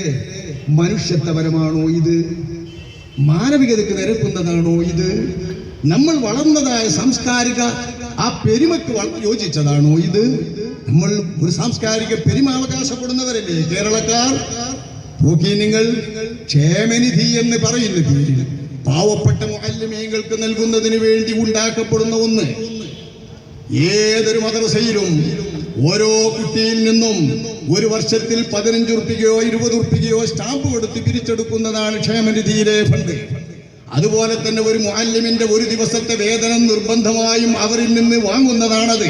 നിർബന്ധം എന്ന് ഞാൻ പറയുമ്പോൾ അതിന്റെ അർത്ഥം ഇല്ലെങ്കിൽ കുറ്റം കിട്ടും ആഖിറത്തുനിന്ന് എന്നല്ല, അല്ലെങ്കിൽ നിങ്ങൾ നിർബന്ധം എഴുതി വെച്ചിരിക്കുന്നു എന്നല്ല, നടത്തിപ്പ് നിർബന്ധമാണ്.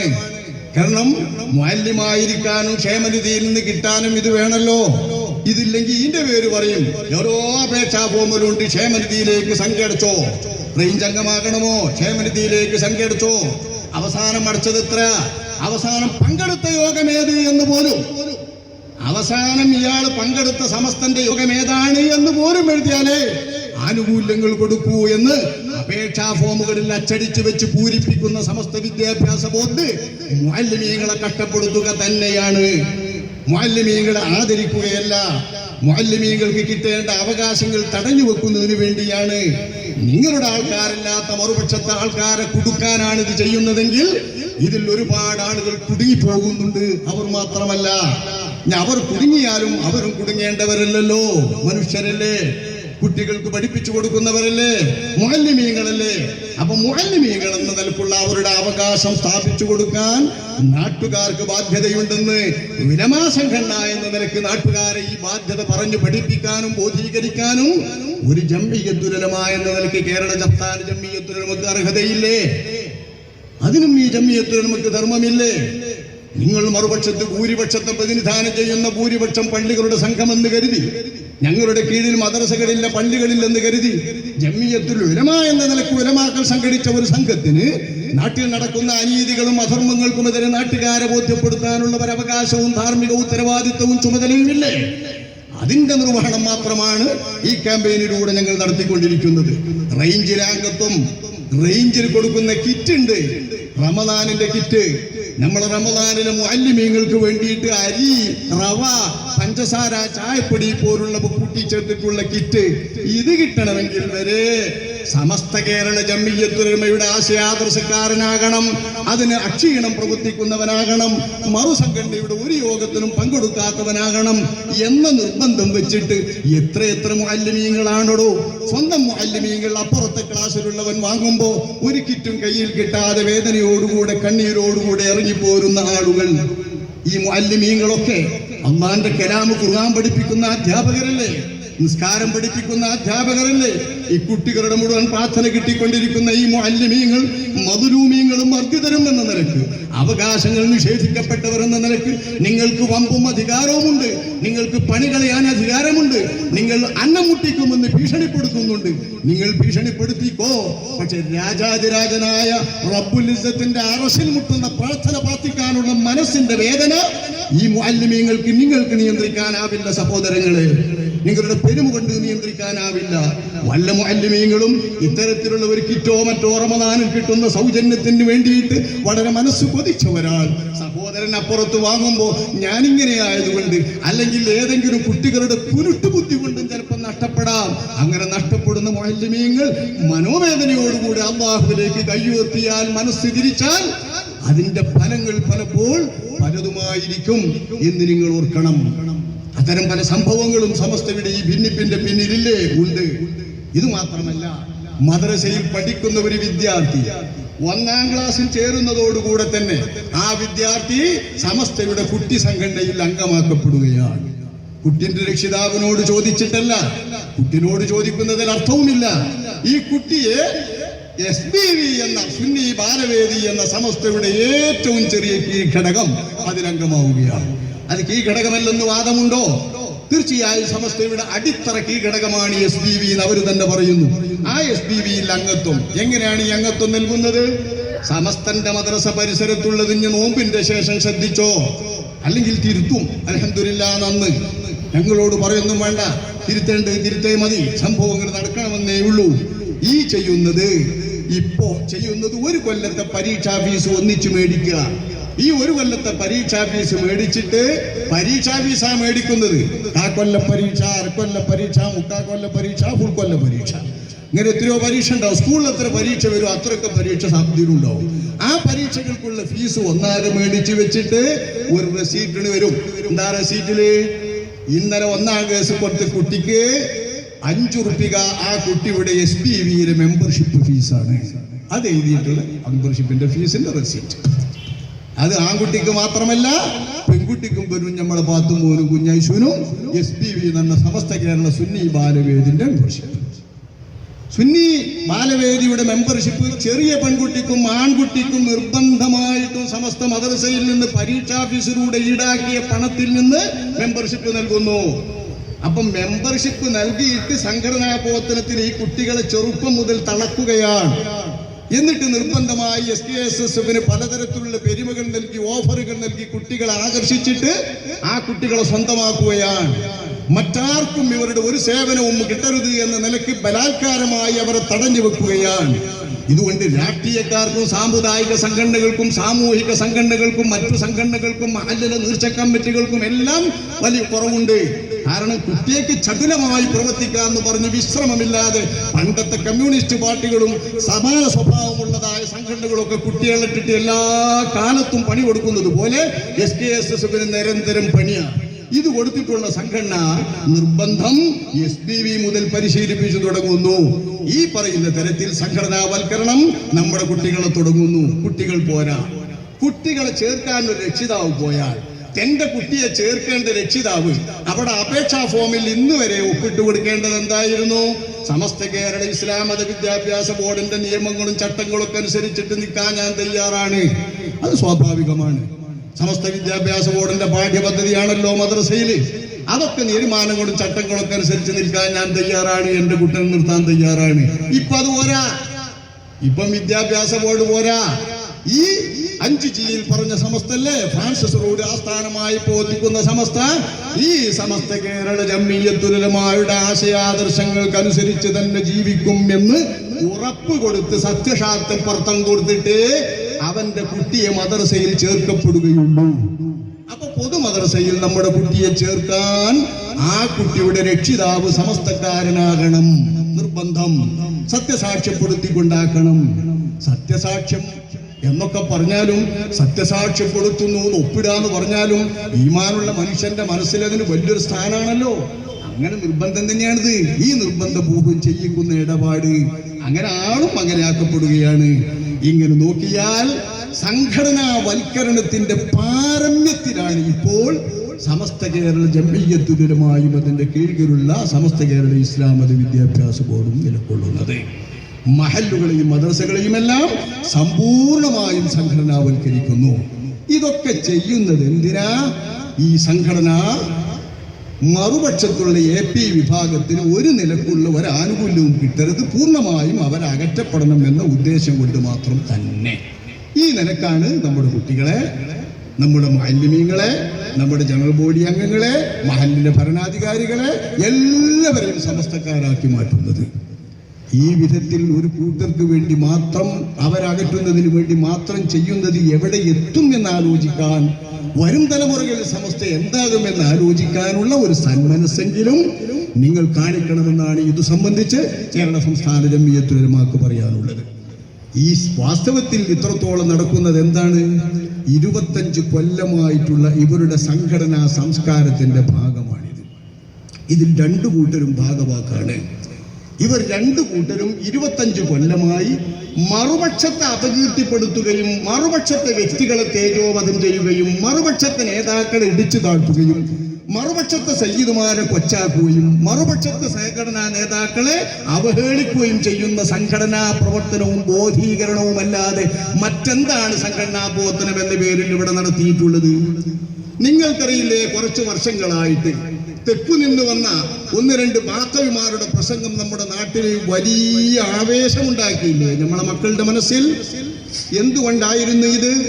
ഇവിടെ നടക്കുന്ന പ്രസംഗങ്ങൾ മുഴുവൻ ഈ വിഴുപ്പലക്കുകളായിട്ട്, സംഘടനാ യോഗങ്ങളായിട്ട് സംഘടനകൾ പരസ്പരം വിഴുപ്പലക്കി, വ്യക്തിവധം നടത്തി, അവഹേളനം നടത്തി, വേണ്ടാത്ത തരത്തിലുള്ള വ്യക്തിവധങ്ങൾ തന്നെ ശുഭലാക്കിയ പ്രസംഗങ്ങളായപ്പോ, യോഗങ്ങളായപ്പോ ഇത് മടുത്ത ജനങ്ങൾക്ക് പൊതുവഴലിനോട് വല്ലാത്തൊരിമ്പം, അത് കേൾക്കാൻ വല്ലാത്തൊരു കൊതി, അത് കൊതി തീരും വരെ അങ്ങ് ദക്ഷിണ കേരളത്തിൽ നിന്ന് നല്ല ശബ്ദമുള്ള യുവപ്രാസംഗികന്മാർ, പ്രഭാഷകന്മാരോട് വന്നപ്പോ നമ്മളെ കുട്ടികൾ ഇങ്ങോട്ട് ഒഴുകി.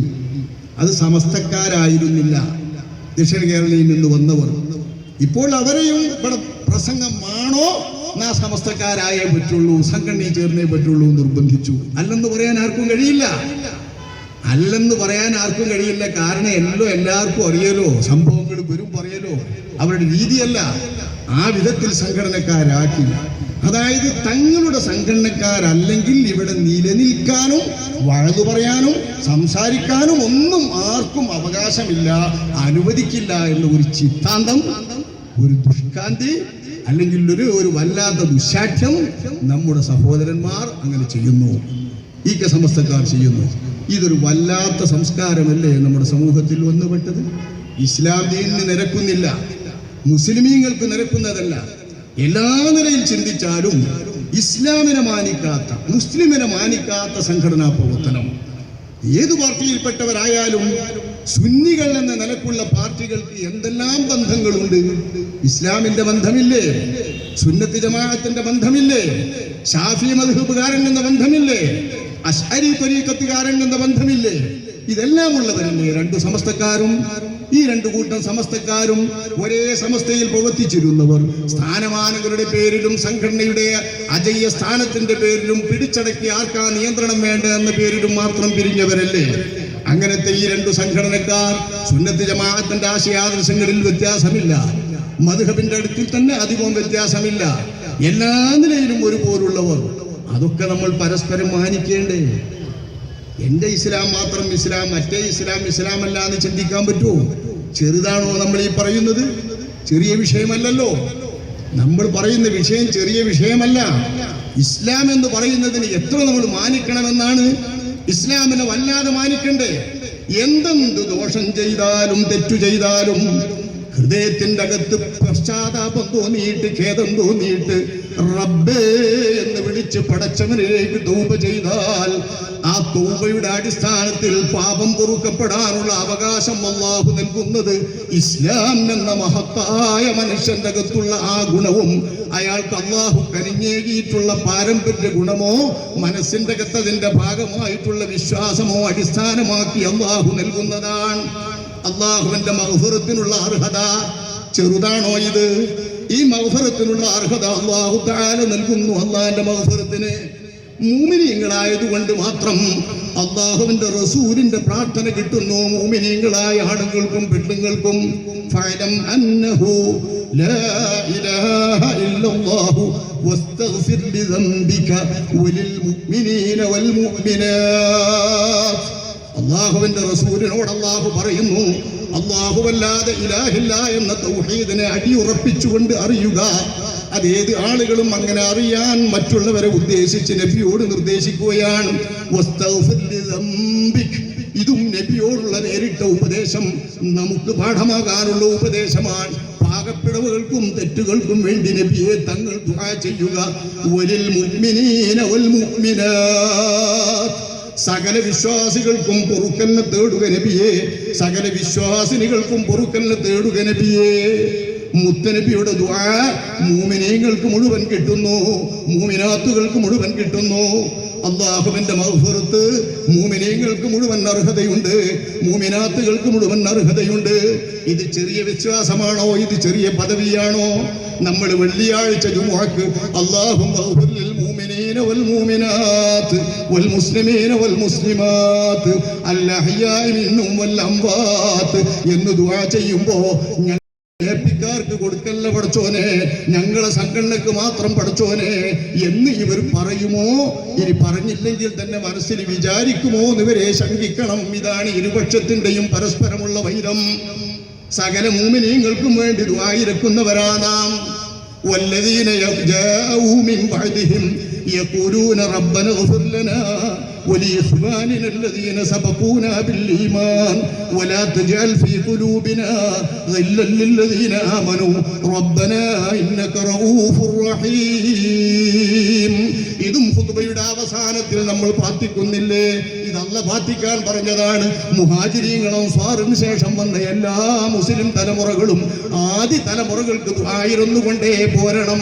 മുസ്ലിമീങ്ങളായ മുഴുവൻ മുസ്ലിമീങ്ങൾക്കും മുഅ്മിനീങ്ങളായ മുഴുവൻ മുഅ്മിനീങ്ങൾക്കും മഗ്ഫിറത്ത് കൊണ്ട് ദുആ ചെയ്യണം. ഇതിൽ പെടുന്ന മുഅ്മിനീങ്ങളെ, ഇതുകൊണ്ട് തന്നെ പാപങ്ങൾ പൊറുക്കാനിടയുള്ള മുഅ്മിനീങ്ങളെ, അത്തരം മുഅ്മിനീങ്ങളെ നമ്മൾ ഗൗനിക്കണ്ടേ, ബഹുമാനിക്കണ്ടേ, ആദരിക്കേണ്ടേ. പരിശുദ്ധ കഅബയേക്കാൾ പരിശുദ്ധമാണ്, പവിത്രമാണ് ഒരു മുഅ്മിനിന്റെ ബഹുമാനം. അഷ്റഫുൽ ഖൽഖ് സല്ലല്ലാഹു അലൈഹി വസല്ലം തങ്ങൾ പറഞ്ഞത് നിങ്ങൾ എത്ര തവണ കേട്ടതാ? ഹുർമത്തുള്ള പവിത്രതയുള്ള മുസ്ലിമിന്റെ ഈമാൻ, ഒരു മുസ്ലിമിന്റെ ഇസ്ലാം. അല്ലാഹു മാതാപിതാക്കളിലൂടെ കനിഞ്ഞേകിയിട്ടുള്ള സഹോദരങ്ങളല്ലേ നിങ്ങൾ രണ്ടു കൂട്ടരായി പിരിഞ്ഞിരിക്കുന്നവർ. പുറമെ അഹ്ലുസുന്നത്ത് വൽ ജമാഅത്തിന്റെ മഹത്തായ ശരിയായ ആശയം, സിറാത്തുൽ മുസ്തഖീമിലെ വിശ്വാസ ആശയങ്ങൾ മനസ്സിൽ വിശ്വസിച്ചുകൊണ്ട് നടക്കുന്നവരല്ലേ ഈകക്കാരും ഏപ്പിക്കാരും രണ്ട് സുന്നികളും. ഞങ്ങളിരിക്കട്ടെ, നിങ്ങൾ രണ്ടു കൂട്ടരുമാണല്ലോ തമ്മിൽ വലിയ വൈരം. ഞങ്ങളിത് പറഞ്ഞു പോയെങ്കിലേ ഞങ്ങളോട് രോഷമുള്ളൂ. അല്ലെങ്കിൽ ഒരു സാധുക്കളാ, ഓലെ കൊണ്ട് അലമ്പൊന്നുമില്ല, കുഴപ്പമൊന്നുമില്ല. നമ്മൾ മിണ്ടിയ നമ്മളും തന്നെ അതുപോലെ തന്നെ. അപ്പൊ സാധുക്കളല്ല, അപ്പൊ കുറച്ച് കാര്യപ്പെട്ടു തന്നെ മോദന്നെ ഇപ്പൊ സാധു പോവും. അതുവരെ സ്വാധു നമ്മളിങ്ങനെ ഓരോ ഒരു ബി ഗ്രൂപ്പായിട്ട് നിന്ന് കൊടുക്കണം. ഈ കെ സമസ്തന്റെ ഒരു ബി ഗ്രൂപ്പായിട്ട് സംസ്ഥാനം ഇങ്ങനെ നിന്ന് കൊടുത്താൽ നല്ല മധു കിട്ടും, ഉസാറ് കിട്ടും. എന്നാൽ ഈ രേഖത്ത് ഇതിലൊക്കെ ഒപ്പിടണം. ഒപ്പിലൊക്കെ സംസ്ഥാനം എന്നാലും ഉണ്ടാവും, സർട്ടിഫിക്കറ്റ് ഇങ്ങനെ കിട്ടും, നല്ല പ്രസംഗത്തിന് ഇങ്ങനെ കിട്ടും. ഇതിന് ഞങ്ങൾ ബി ഗ്രൂപ്പാണ്. നിങ്ങൾ രണ്ടു കൂട്ടരും സുന്നികളല്ലേ, ശാഫി മദ്ഹബുകാരല്ലേ? സമസ്ത എന്ന പേരിൽ തന്നെ ഞങ്ങൾക്ക് രണ്ടു കൂട്ടർക്കും നിലനിൽക്കണമെന്ന് വാശിയുള്ളവരല്ലേ? സമസ്തയ്ക്ക് എന്ത് ദൂഷ്യങ്ങളുണ്ടെങ്കിലും, ആധുനീകരിച്ച സമസ്തയുടെ ദൂഷ്യങ്ങളെല്ലാം ഉണ്ടായാലും ഞങ്ങൾക്ക് രണ്ടു കൂട്ടത്തിലും സമസ്തന്നെ വേണമെന്ന് പറയുന്നവരല്ലേ രണ്ടു കൂട്ടരും? ഇങ്ങനെയുള്ള നിങ്ങൾ രണ്ടു കൂട്ടർ തമ്മിൽ പരസ്പരം മാനിക്കാത്ത ഈ സംസ്കാരം ശരിയാണോ? ഈ അഹമ്മദ് സാഹിബ് പട്ടിക്കാട് ജാമിയ നൂരിയ അറബി കോളേജിന്റെ യോഗത്തിന് വരുമ്പോൾ അദ്ദേഹത്തെ കൂക്കിയ സംസ്കാരമാണ് നിങ്ങളുടെ സംസ്കാരം. കാന്തപുരം എ പി അബൂബക്കർ മുസ്ലിയാർ ബഹുമാനപ്പെട്ട കാളമ്പാടി മുഹമ്മദ് മുസ്ലിയാർ എന്ന സമസ്തയുടെ പ്രസിഡന്റിന്റെ മയ്യത്ത് കാണാൻ വേണ്ടി വന്നപ്പോ നുള്ളുകയും പിച്ചുകയും താടി പിടിക്കുകയും ചെയ്ത സംസ്കാരമാണ് നിങ്ങളുടെ സംസ്കാരം. കൊടുവള്ളിയിലെ ഒരു MLA നിങ്ങളുടെ ജാമിയ നൂരിയയുടെ യോഗത്തിന് പോന്നപ്പോ സ്റ്റേജിൽ ഇടം കൊടുക്കാതെ തിരിച്ചു പോരേണ്ടി വന്നിട്ടുള്ള സംസ്കാരമാണ് നിങ്ങളുടെ സംസ്കാരം. അതിന് ന്യായീകരിച്ചെഴുതിയിട്ടുള്ള സംസ്കാരമാണ് നിങ്ങളുടെ സംസ്കാരം. ഇതൊക്കെ നിങ്ങൾ തമ്മിൽ പുലർത്തിയ ഈ സംസ്കാരം ഇനിയും കാലം വരേക്കും നിലനിൽക്കണമെന്നാണോ ആഗ്രഹിക്കേണ്ടത്? ഇതിനറുതി വേണ്ടേ? ഈ അറുതിക്കായി ആരെങ്കിലും ശബ്ദിക്കേണ്ടേ? നിങ്ങൾ രണ്ടു കൂട്ടരും അങ്ങോട്ടും ഇങ്ങോട്ടും പറഞ്ഞാൽ വീണ്ടും അതിന്റെ പേരിൽ തെറിയുണ്ടാകില്ലേ? അപ്പൊ ഒരു മൂന്നാം കക്ഷി എന്ന നിലക്കെങ്കിലും ഞങ്ങളുടെ സാങ്കത്യം അംഗീകരിക്കരുതോ സഹോദരങ്ങളെ? ഞങ്ങൾ നിങ്ങളുടെ രണ്ടു കൂട്ടത്തിലും പെട്ടവരല്ലല്ലോ. ചിലപ്പോ AP-ക്കാരായിട്ടും പടപൊരുതേണ്ടി വന്നിട്ടുണ്ടല്ലോ. ഒരു കാലത്ത് AP വിഭാഗമല്ലേ സംസ്ഥാനത്തെ കുറിച്ച് അങ്ങേയറ്റം നിങ്ങളിപ്പോ പറയും പോലെ പറഞ്ഞു നടന്നത്? അന്ന് ഞങ്ങൾ സമസ്തയുടെ പേരിൽ പറയപ്പെടുന്ന ആധുനികമായ ആശയങ്ങളെല്ലാം അവർ പറഞ്ഞു നടന്നപ്പോ അതിന്റെ പേരിൽ പറയേണ്ടി വന്നു. എന്ന് വെച്ചാൽ മുസ്ലിമീങ്ങളായി വിധിക്കപ്പെട്ടിട്ടുള്ള ആളുകൾക്ക് മയ്യത്ത് നിസ്കരിക്കാൻ പാടില്ല എന്ന ഒരു നിലയിലുള്ള വാദം വന്നപ്പോ, മയ്യത്ത് നമസ്കാരം മുസ്ലിമീങ്ങളായിട്ടുള്ള വിദ്യാർത്ഥികാർക്ക് നിസ്കരിക്കാൻ പാടില്ല എന്ന വാദം വന്നപ്പോ, ഫർള് കിഫായ വീടിയതിൽ ശേഷം പിന്നെ നിസ്കരിക്കാൻ പാടില്ല എന്നാക്കി മാറ്റിയപ്പോ, ഈ തരത്തിലുള്ള വാദങ്ങളൊക്കെ വന്ന സമയത്ത് അതിനെതിരായി സംസാരിക്കേണ്ടി വന്നിട്ടുണ്ട് സംസ്ഥാനക്ക്. നിലവിലുള്ള പൊന്നാനിയിൽ നിന്നും തിരൂരങ്ങാടിയിൽ നിന്നും അച്ചടിക്കപ്പെടുന്ന മലബാറിൽ പേരുള്ള മുസഹഫുകൾക്ക് യാതൊരുവിധ ഹുർമത്തുകളുമില്ല. അത് റസ്മുൽ ഉസ്മാനിയിലുള്ള എഴുത്തല്ല. അതുകൊണ്ട് ആ മുസഹഫുകളൊക്കെയും കരിച്ചു കളയേണ്ടതുണ്ട്, അതിനെ തൊടാൻ ഒന്നു വേണ്ട എന്നിങ്ങനെയുള്ള വാദങ്ങൾ വാദിച്ചു നടന്നപ്പോൾ നിങ്ങൾക്കെതിരെ ഞങ്ങൾക്ക്, അവർക്കെതിരെ ഞങ്ങൾക്ക് സംസാരിക്കേണ്ടി വന്നിട്ടുണ്ട്. ഇവിടെയൊക്കെ അതിന്റെ പേരിൽ സംസ്ഥാനെ ക്രൂശിലേറ്റിയിരുന്നതും സംസ്ഥാനെ ഫിതനക്കാരാക്കിയിരുന്നതും AP-ക്കാരാണ്. അന്ന് നിങ്ങൾ നിങ്ങളുടെ B ഗ്രൂപ്പായി ഞങ്ങളെ മനസ്സിലാക്കി. അത് നിങ്ങളുടെ അബദ്ധമാണ്. ആ അബദ്ധമാണ് തെളിഞ്ഞതുകൊണ്ട് ഞങ്ങളോടാണോ അരിശം തീർക്കേണ്ടത്? ഞങ്ങളൊന്നും ചെയ്തില്ലല്ലോ. ഞങ്ങൾ അപായങ്ങൾ എവിടെയാണ്, തിരുത്തേണ്ടത് എവിടെയാണ്, വിഷയങ്ങൾ എവിടെയാണ്, പ്രശ്നങ്ങൾ എവിടെയാണ്, അത് പറയും. അതിന് ലേശം ഒച്ച ഉണ്ടാകും എനിക്ക്. ആ ഒച്ചുള്ളത് ഞാൻ ലേശം ഒച്ചിട്ട് എന്ന് വരും. ഓരോരുത്തർക്കും ഒരു അവതരണ രീതിയല്ലേ. എന്റെ ശൈലിയാണ് മാറ്റിയതുണ്ടെങ്കിൽ സമാധാനപരമായി സംസാരിക്കുന്നവർ സംസാരിച്ചോളാം. എന്നാൽ നിങ്ങൾ മാറ്റുമെങ്കിൽ ഞാൻ എനിക്ക് തന്നൊരു ശൈലിയിലല്ലേ ഞാൻ സംസാരിക്കുക. എന്നെ പഠിപ്പിക്കപ്പെട്ട ശൈലിയിലാണ് സംസാരിക്കുക. പക്ഷേ 4 പതിറ്റാണ്ടു കാലമായി ഇതിന്റെ വേദികളിലും മറ്റും സംസാരിക്കുന്ന ഈ ഉള്ളവൻ പ്രസംഗങ്ങളിലാവട്ടെ വഴതുകളിലാവട്ടെ ഇന്ന് വരെ പ്രസംഗിച്ചിട്ട് തെക്കും വടക്കും ഓടി നടന്ന് കർണാടക സ്റ്റേറ്റിലും ഇവിടെയും എല്ലാം ഓടി നടന്നിട്ടും അപരനെ നിന്ദിക്കുകയോ വ്യക്തിയെ അവഹേളിക്കുകയോ വ്യക്തിനിന്ദ നടത്തുകയോ ചെയ്തിട്ടുള്ള ഒരു പ്രസംഗം ഈ ഉള്ളവന്റെ നാക്കിൽ നിന്ന് വന്ന് നിങ്ങൾക്ക് ഒരു കാസറ്റിനും തെളിയിക്കാൻ കഴിയില്ല, ഒന്നിനും കഴിയില്ല. മാനാഭിമാനത്തോടുകൂടെ മാത്രം സംസാരിക്കുന്നത് എന്റെ അഭിനന്ദന്മാരായ ഞങ്ങളുടെ അഭിനന്ദ നേതാക്കന്മാർ ഞങ്ങളെ ശീലിപ്പിച്ചിട്ടുള്ളൂ. വല്ലപ്പോഴും പല പ്രയോഗങ്ങളും വല്ലതും വന്നിട്ടുണ്ടെങ്കിൽ പോലും അതിനെ ചൊല്ലി പ്രത്യേകം പറഞ്ഞിട്ട് അത് പ്രത്യേകം ഉപദേശിച്ചിട്ട് ഇനി അത് ആവർത്തിക്കാൻ പാടില്ലെന്ന നിലക്കുള്ള ഉപദേശങ്ങൾ തന്ന് പഠിപ്പിച്ചവരാണ് അഭിനന്ദരായ ഞങ്ങളുടെ ശൈഖുന താജുൽ ഉലമാ അവർകൾ. ഈ പേരിൽ ഖണ്ഡനങ്ങൾ എഴുതിയിട്ടുണ്ടെങ്കിൽ ആ ഖണ്ഡനങ്ങൾ എഴുതുമ്പോൾ വ്യക്തിപരമായ പരാമർശങ്ങൾ നടത്തിയപ്പോ ബഹുമാനപ്പെട്ട KV മുഹമ്മദ് മുസ്ലിയാർ അവർകൾ ഖുർആൻ പരിഭാഷയുടെ പേരിൽ ബഹുമാനപ്പെട്ട ശൈഖുന ജീവിച്ചിരിക്കുന്ന കാലത്ത് ഈ ഉള്ളവന് കുറെ ലക്കങ്ങൾ എഴുതേണ്ടി വന്നിട്ടുണ്ട്. ആ എഴുത്തിൽ എഴുതിയതിനു ശേഷം അദ്ദേഹം രോഗത്തിൽ കിടക്കുമ്പോൾ അദ്ദേഹത്തോട് വ്യക്തിപരമായി ചെന്ന് കാണുകയും സന്ദർശിക്കുകയും വ്യക്തിപരമായി വല്ല പരാമർശങ്ങളോ മറ്റെന്തെങ്കിലോ വന്നെങ്കിലോ ലേഖനത്തിൽ വല്ലതും പ്രയാസം സൃഷ്ടിക്കുന്നത് വന്നെങ്കിൽ പൊരുത്തപ്പെടണമെന്ന് പറയുകയും ചെയ്തിട്ടുണ്ട് ഈ ഉള്ളവൻ. ആ പൊരുത്തപ്പെടണമെന്ന് പറഞ്ഞപ്പോ എന്താ കുട്ടിയെ നിങ്ങളോട് എന്താണ് എനിക്ക് ഒരു പ്രശ്നവുമില്ല. കാരണം അദ്ദേഹം പറഞ്ഞതെന്ന് ആരാണ് വണ്ടൂരിലെ മൂപ്പരുടെ വെറ്റിലപ്പൊടി പിടിക്കാനോ വെറ്റിലപ്പൊതി തൊടാനോ അർഹതയില്ല എനിക്ക്. എന്നിട്ട് ഞാൻ അദ്ദേഹത്തിനെതിരെ എഴുതിയില്ലേ? ഞാൻ മനസ്സിലാക്കിയ കാര്യത്തിന് നിങ്ങൾ അദ്ദേഹത്തിന് വേണ്ടിയല്ലേ എഴുതുന്നത്?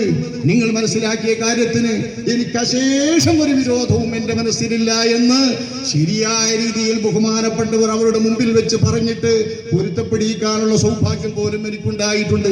പക്ഷെ പൊരുത്തപ്പെടിക്കാൻ ബാധ്യതയൊന്നുമില്ല, അത്തരം ഞാൻ എഴുതിയിട്ടുമില്ല. എന്റെ അഭിനന്ദ ശൈഖുന സമ്മതിക്കാത്ത ഒരു വരിയും അതിലുണ്ടായിട്ടുമില്ല. മഹാനുടെ ജീവിതകാലത്തല്ലേ. അതുകൊണ്ട് തന്നെ വ്യക്തിപരമായിട്ടുള്ള പരാമർശങ്ങളൊന്നും ഞങ്ങളുടെ പ്രസംഗത്തിലോ ഞങ്ങളുടെ പരാമർശങ്ങളിലോ വരാറില്ല. ഇതൊക്കെ നിങ്ങൾ ഉണ്ടാക്കിയ സംസ്കാരമാണ്. ആ സംസ്കാരങ്ങൾ തിരുത്തിയിട്ട് നമ്മൾ ചിന്തിക്കണം. ഈ കാര്യങ്ങളൊക്കെ പറയുമ്പോ അന്നം മുട്ടിക്കും, നിങ്ങളെയും കാണിച്ചു തരാ, നിങ്ങൾക്കും ജോലി കിട്ടൂല എന്നൊക്കെയാ പറയുന്നതെന്ന് വെച്ചാല് അതൊക്കെ നിങ്ങൾ എന്ത് നിലക്ക് പറയുന്നതാണ്? അല്ലാഹുവിൽ വിശ്വാസമില്ലേ നിങ്ങൾക്ക്? അല്ലാഹുവിൽ വിശ്വാസമില്ലേ? വമാ ഖലഖതുൽ ജിന്ന വൽ ഇൻസ ഇല്ലാ ലിയഅ്ബുദൂൻ മാ ഉരീദു മിൻഹും മിർ റിസ്ഖിൻ വമാ ഉരീദു അൻ യുത്ഇമൂൻ ഇന്നല്ലാഹ ഹുവർ റസ്സാഖു ദുൽ ഖുവ്വത്തിൽ മതീൻ. രാജാതിരാജനായ റബ്ബുൽ ഇസ്സത്ത് എന്നെ അറിഞ്ഞു വണങ്ങാനും എന്നെ അറിഞ്ഞ് ഇബാദത്ത് ചെയ്യേണ്ട കാര്യങ്ങൾക്കും വേണ്ടിയാണ് നിങ്ങളെ ഞാൻ പഠിച്ചിട്ടുള്ളത്. ജിന്നേ ഇൻസേ രണ്ട് വർഗങ്ങളെയും. ആ ദൗത്യം നിങ്ങൾ നിർവഹിക്കുക. അത് നിർവഹിച്ചു കൊണ്ടിരിക്കുമ്പോ മാ ഉരീദു മിൻഹും മിർ റിസ്ഖിൻ വമാ ഉരീദു അൻ യുത്ഇമൂൻ. എന്നെ അറിയണം, എന്റെ തൗഹീദ് അംഗീകരിക്കണം. എന്റെ തൗഹീദ് അംഗീകരിച്ചുകൊണ്ട് നിങ്ങൾ എനിക്ക് വണങ്ങണം. ഇതുമാത്രമല്ലേ ഞാൻ നിങ്ങളിൽ നിന്ന് ലക്ഷ്യമാക്കിയുള്ളൂ. ഇതിനല്ലേ ഞാൻ നിങ്ങളെ പടച്ചത്. നിങ്ങളെ ബാപ്പ ചിന്തിച്ചതല്ലല്ലോ, ഉമ്മ ചിന്തിച്ചതല്ലല്ലോ. നിങ്ങളുടെ രൂപം ഞാൻ തന്നെ തന്ന് പടച്ചതല്ലേ. അതെന്നെ അറിയാനും വണങ്ങാനുമാണെന്ന് ഓർമ്മപ്പെടുത്തിയ റബ്ബ് പറയുന്നത്. നിങ്ങൾ എനിക്ക് ഉപജീവനം തരണം, വിഭവം തരണം എന്ന് ഞാൻ ഉദ്ദേശിക്കുന്നില്ലല്ലോ. എന്നെ നിങ്ങൾ തീറ്റിപ്പോറ്റണം. സാധാരണ അടിമകൾ ഉടമകളെ തീറ്റിപ്പോറ്റും പോലെ എന്റെ അടിമകളായി നിങ്ങൾ ഉടമയായ യജമാനനായ എന്നെ തീറ്റിപ്പോറ്റണമെന്ന് ഞാൻ ചോദിച്ചിട്ടില്ലല്ലോ. പകരം ഇന്നല്ലാഹ ഹുവർ റസ്സാഖു ദുൽ ഖുവ്വത്തിൽ മതീൻ. അള്ളയാണ് നിങ്ങൾക്ക് തിന്നാൻ തരുന്നവൻ, അള്ളയാണ് നിങ്ങൾക്ക് ഭക്ഷണം തരുന്നവൻ, അള്ളയാണ് നിങ്ങൾക്ക് ഉപജീവനം തരുന്നവൻ, അള്ളയാണ് നിങ്ങൾക്ക് ഭൗതിക വിഭവങ്ങൾ നൽകുന്നവൻ. അവൻ സുശക്തനാണ്, കഴിവുറ്റവനാണ്. അവൻ തരുന്ന റിസ്ക് അവൻ കീറിയ വായയുണ്ടോ? നിശ്ചയിച്ച പരിധി മുഴുവൻ കിട്ടിയിട്ടേ ഒരാൾ മരിക്കുകയുള്ളൂ എന്ന വിശ്വാസമല്ലേ സഹോദരങ്ങളെ നമുക്ക്? അള്ളാഹുവിന്റെ റസൂലിന്റെ മുൻപിൽ ഹബ്ബത്ത് സുവാ എന്ന രണ്ടു പേർ ഇബ്നു ഖാലിദ് രണ്ട് സ്വഹാബി വര്യന്മാർ റസൂലുള്ളാഹിന്റെ മുമ്പിൽ ചെല്ലുകയാണ്. അള്ളാഹുവിന്റെ റസൂലിന്റെ മുമ്പിൽ ചെല്ലുമ്പോൾ നബി തങ്ങൾ ഒരു എടുപ്പിന്റെ നിർമ്മാണത്തിന്റെ പണിയിലാണ്. ഒരു ചെറിയ കല്ലുകൾ വെച്ചിട്ട് പടുക്കുകയാണ്. ഈ പടവിന്റെ പണി നിർവഹിക്കുമ്പോൾ നബിയെ ആ കാര്യത്തിൽ അവർ സേവിച്ചു. ഇവർ സേവിച്ചിട്ട് അള്ളാഹുവിന്റെ റസൂലിനെ സേവിച്ച് തങ്ങളോടുകൂടെ പണിയെടുത്തിട്ട് വിരമിച്ചപ്പോൾ അള്ളാഹുവിന്റെ റസൂല് പറഞ്ഞു, ദഅലനാ, ഞങ്ങൾക്ക് വേണ്ടി റസൂലുള്ള ദുആയിരുന്നു. എന്നിട്ട് തങ്ങൾ പറഞ്ഞു, ലാ തയഅസാ മിനൽ റിസ്ഖി, പടച്ചവനിൽ നിന്ന് വിഭവങ്ങളും ഉപജീവനവും കിട്ടുന്നതിനെ ചൊല്ലി നിങ്ങൾ നിരാശപ്പെടണ്ട. പടച്ചോൻ നിങ്ങൾക്ക് നിശ്ചയിച്ച ഉപജീവനവും മന്നവും ഭക്ഷണവും നിങ്ങൾക്ക് കിട്ടിയേ തീരൂ. മാ തഹസ്ഹസതു റൂസുകുമാ, നിങ്ങളുടെ രണ്ടുപേരുടെയും തല കുലുങ്ങുന്ന കാലത്തോളം, നിങ്ങളുടെ തല ചലിക്കുന്ന കാലത്തോളം അല്ലാഹ് അന്നം തരാതിരിക്കുകയില്ല. നിങ്ങൾ നിരാശപ്പെടേണ്ട. ഫഇന്നൽ ഇൻസാന തലിദുഹു ഉമ്മുഹു അഹ്മർ ലൈസ അലൈഹി തിശ്റാ. ഒരു മനുഷ്യനെ ഉമ്മ പ്രസവിക്കുമ്പോൾ ചോര പൈതലല്ലേ, ശരീരത്തിന്റെ തോലിന് പോലും ബലമില്ലല്ലോ, ശരിക്കുള്ള തൊലി പോലും ഇല്ലല്ലോ. എന്നിട്ട് ആ ചോര പൈതലായ ഉമ്മ പെറ്റ കുട്ടിയെ നിങ്ങൾക്ക് തൊലി വെച്ച് വണ്ണം വെച്ച് നിങ്ങളെ പോറ്റി വളർത്തി നടത്തി വലുതാക്കിയിട്ട് അള്ളയല്ലേ അവന് കൊടുക്കുന്നതും അന്നം നൽകിയതും വജീനം നൽകിയതും. അങ്ങനെയുള്ള അള്ളാഹുവിനെ പറ്റി, അവന്റെ റിസ്കിനെ പറ്റി നിങ്ങൾ ഒരിക്കലും സംശയിക്കേണ്ട, നിരാശപ്പെടേണ്ട. നിങ്ങൾക്ക് കിട്ടാനുള്ളത് കിട്ടും. വയറ് വെച്ച അള്ളാഹ്, അത് തിന്നാൻ വേണ്ടി തൊള്ളകേറിയിട്ടുള്ള അള്ളാഹ്, ഈ തൊള്ളയുണ്ടോ? അതിലേക്ക് ഉരുള ഉരുട്ടാനുള്ള കയ്യിന്റെ ചലനമുണ്ടോ? അതിന് ആഹാരം തരുന്ന കാര്യം അള്ളാഹ് ഏറ്റിരിക്കുന്നു. നിങ്ങൾക്കറിയില്ലേ, മഹാനായ ഇബ്രാഹിം ഇബ്നു അദ്ഹം റളിയല്ലാഹു അൻഹു തങ്ങളവர்கள் തന്റെ രാജകൊട്ടാരം വിട്ടുകൊണ്ടിറങ്ങിപ്പോകാനിടയാക്കിയ അനേകം സംഭവങ്ങൾക്കിടയിലുള്ള ഒരു പ്രധാനപ്പെട്ട സംഭവം, താൻ തന്റെ കൊട്ടാരത്തിൽ വിഭവസമൃദ്ധമായ പത്തിരികളും മാംസങ്ങളും തിന്നാൻ വേണ്ടി ഇരിക്കുന്ന സമയത്ത് തന്റെ പിഞ്ഞാണത്തിൽ നിന്നും പ്ലേറ്റിൽ നിന്നും അതാ ഒരു കാക്ക വന്നിട്ട് പത്തിരി കുത്തുന്നു. കുത്തിയിട്ട് കാക്ക ഒരു ദിക്കിലേക്ക് പറക്കുകയാണ്. രണ്ടാമത്തെ ദിവസം തിന്നാനിരിക്കുമ്പോ അന്നും വരുന്നു കാക്ക, കാക്ക കൊത്തി പത്തിരി കൊണ്ടുപോകുന്നു. 7 ദിവസം ഇത് തുടരുന്നു. ഒരേ ദിക്കിലേക്ക് കാക്ക പറക്കുന്നു. ആ പറക്കുന്ന കാക്ക ആ ദിക്കിലേക്ക് തന്നെ പോയപ്പോ പിന്നെ പിന്നാലെ ഇതൊന്ന് കാണണമല്ലോ എന്ന് കരുതിയിട്ട് താൻ വാഹനം പ്രത്യേകം തയ്യാർ ചെയ്ത് തന്നെ കൊണ്ട് ഒട്ടാൻ പറ്റുന്ന തരത്തിലുള്ള വാഹനം പുറത്ത് കയറിയിട്ട് ഈ പറവ പറ്റി പറന്ന കാക്ക പറന്ന ദിക്ക് ലക്ഷ്യമാക്കി പോയപ്പോ ഒരു മലയുടെ മൂർധന്യത്തിലെത്തിയപ്പോ കാക്കനെ കാണാനില്ല. കാക്ക അപ്രത്യക്ഷമായി. 7 ദിവസം തന്റെ പത്തിരി ഒന്ന് പോയ കാക്ക അതാ കുറ്റിക്കാട്ടിൽ നിന്ന് ഒരു ഞെരക്കം മൂളക്കം. ആ മൂളക്കം നോക്കുമ്പോ തലയും കയ്യും കാലും ഒക്കെ വരിഞ്ഞു കെട്ടിയ ഒരു മനുഷ്യനാണ്. ആ മനുഷ്യൻ എങ്ങനെ കിടക്കുകയാണ്, ജീവനുണ്ട്, സന്തോഷവാനാണ്. പക്ഷേ കൈകാലുകൾ അനക്കാൻ വയ്യ, തലയനക്കാൻ വയ്യ, കാല് ചലിപ്പിക്കാൻ വയ്യ. ഇദ്ദേഹം വിഷമിച്ചുകൊണ്ടിരിക്കുന്ന ഇദ്ദേഹം എന്താണ് ഈ കിടത്തമെന്ന് ചോദിച്ചപ്പോ അദ്ദേഹം പറഞ്ഞു, ഞാനൊരു കച്ചവടക്കാരനാണ്, വ്യാപാരിയാണ്, സ്വർണ്ണങ്ങളും വെള്ളികളുമായി ഞാൻ കൊണ്ടുവരികയാണ് കച്ചവട ചരക്കുകളും ലാഭങ്ങളും. വഴിയിൽ വെച്ച് കൊള്ളക്കാരനെ പിടിച്ചു. എന്റെ കവർച്ച ചെയ്ത മുതലുകളെല്ലാം മുതലുകൾ കവർച്ച ചെയ്തിട്ട് പിന്നാലെ കൂടാതിരിക്കാനും പിടികൂടപ്പെടാതിരിക്കാനും കയ്യും കാലും ഒക്കെ വരിഞ്ഞു കെട്ടിയിട്ട് എന്നെ ഇവിടെ കിടന്ന് അവൻ ചാവട്ടെ എന്നും പറഞ്ഞിട്ട് അവരിട്ട് പോയതാണ്. പക്ഷേ അത്ഭുതം, 7 ദിവസമായി ഞാൻ ഇതാ കിടക്കുന്നു. ഞാൻ കിടക്കുന്ന ഈ കിടപ്പിൽ എന്റെ നെഞ്ചത്ത് കയറിയിരിക്കുന്നു ഒരു കാക്ക. ആ കാക്ക അതിന്റെ കൊക്കുകൊണ്ട് കൊത്തിയിട്ട് കഷ്ടമാക്കിയിട്ട് എനിക്ക് സ്വാദിഷ്ടമായ രാജാക്കന്മാർ മാത്രം ഉപയോഗിക്കുന്ന പത്തിരി തന്നെ കഷ്ടിച്ച് എന്റെ തൊള്ളയിലിട്ട് തരുന്നു. ഞാനതെങ്ങനെ ആഹരിക്കുന്നു. 7 ദിവസമായി എനിക്ക് ഈ കാക്ക പത്തിരി തന്നുകൊണ്ടിരിക്കുകയാണ്. അൽഹംദുലില്ലാഹ്, എന്നെ പടച്ച റബ്ബ് എനിക്ക് നൽകുന്ന വജീനം, എന്നെ പടച്ച റബ്ബ് എനിക്ക് ഒരുക്കിയ വജീനം, എന്നെ പടച്ച റബ്ബ് എനിക്ക് സമ്മാനിച്ച വജീനം. അൽഹംദുലില്ലാഹ്. ഇത് കണ്ടുകൊണ്ടാ മഹാനായ ഇബ്രാഹിം അദ്ദേഹം കൊട്ടാരത്തിൽ ഞാൻ തിന്ന ഈ പത്തിരിയാണല്ലോ ഇവിടെ കെട്ടിയിടപ്പെട്ട ഈ മൃതപ്രായനായ മനുഷ്യന് അള്ളാഹു നൽകുന്നതെന്ന് ചിന്തിച്ചിട്ട് ഞാൻ ഇനി എന്തിനീ കൊട്ടാരത്തിലിരിക്കണം, എനിക്കെന്തിനീ പരിവാരം, എനിക്ക് തിന്നാനെന്തിനീ സുഖ കൊട്ടാരം, എനിക്ക് അള്ള ഭക്ഷണം ഏകിയത് കിട്ടുമല്ലോ എന്ന് കരുതി ഒരുങ്ങിയതാ ഈ ദുന്യാവ് വിട്ട് ദുന്യാവിന്റെ എല്ലാ ആഡംബരങ്ങളും വിട്ട് സുഖിതനായി.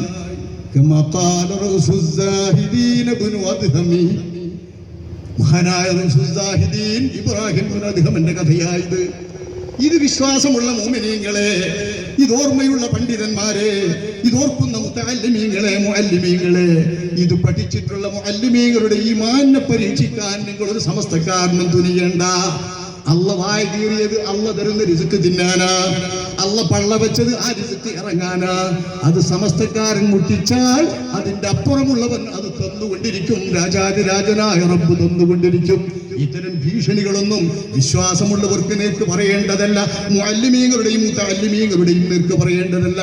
മാനം മര്യാദക്ക് സംഘടനാ പ്രവർത്തനം നടത്താൻ, സൗഹാർദ്ദപരമായി സംഘടനാ സഹവർത്തിത്വം പാലിക്കാൻ, അഭിപ്രായ വ്യത്യാസങ്ങളോടുകൂടെ 2 സംഘടനകളും 2 സംഘടനകളായി നിന്നോ. ഞങ്ങളൊരു 3-ാം കക്ഷിയും ദക്ഷിണ കേരള ജംഇയ്യത്തുൽ സുന്നികളായി നിന്നോട്ടെ. 4 സംഘടനകളും ഒന്നിച്ച് ഐക്യപ്പെടുക എന്നൊക്കെ പറഞ്ഞാൽ ഇന്നത്തെ കാലത്ത് അചിന്യമാണ്, വളരെ പ്രയാസമാണ്. സമസ്ത വിചാരിച്ചാൽ പ്രയാസമുട്ടില്ലതാനും.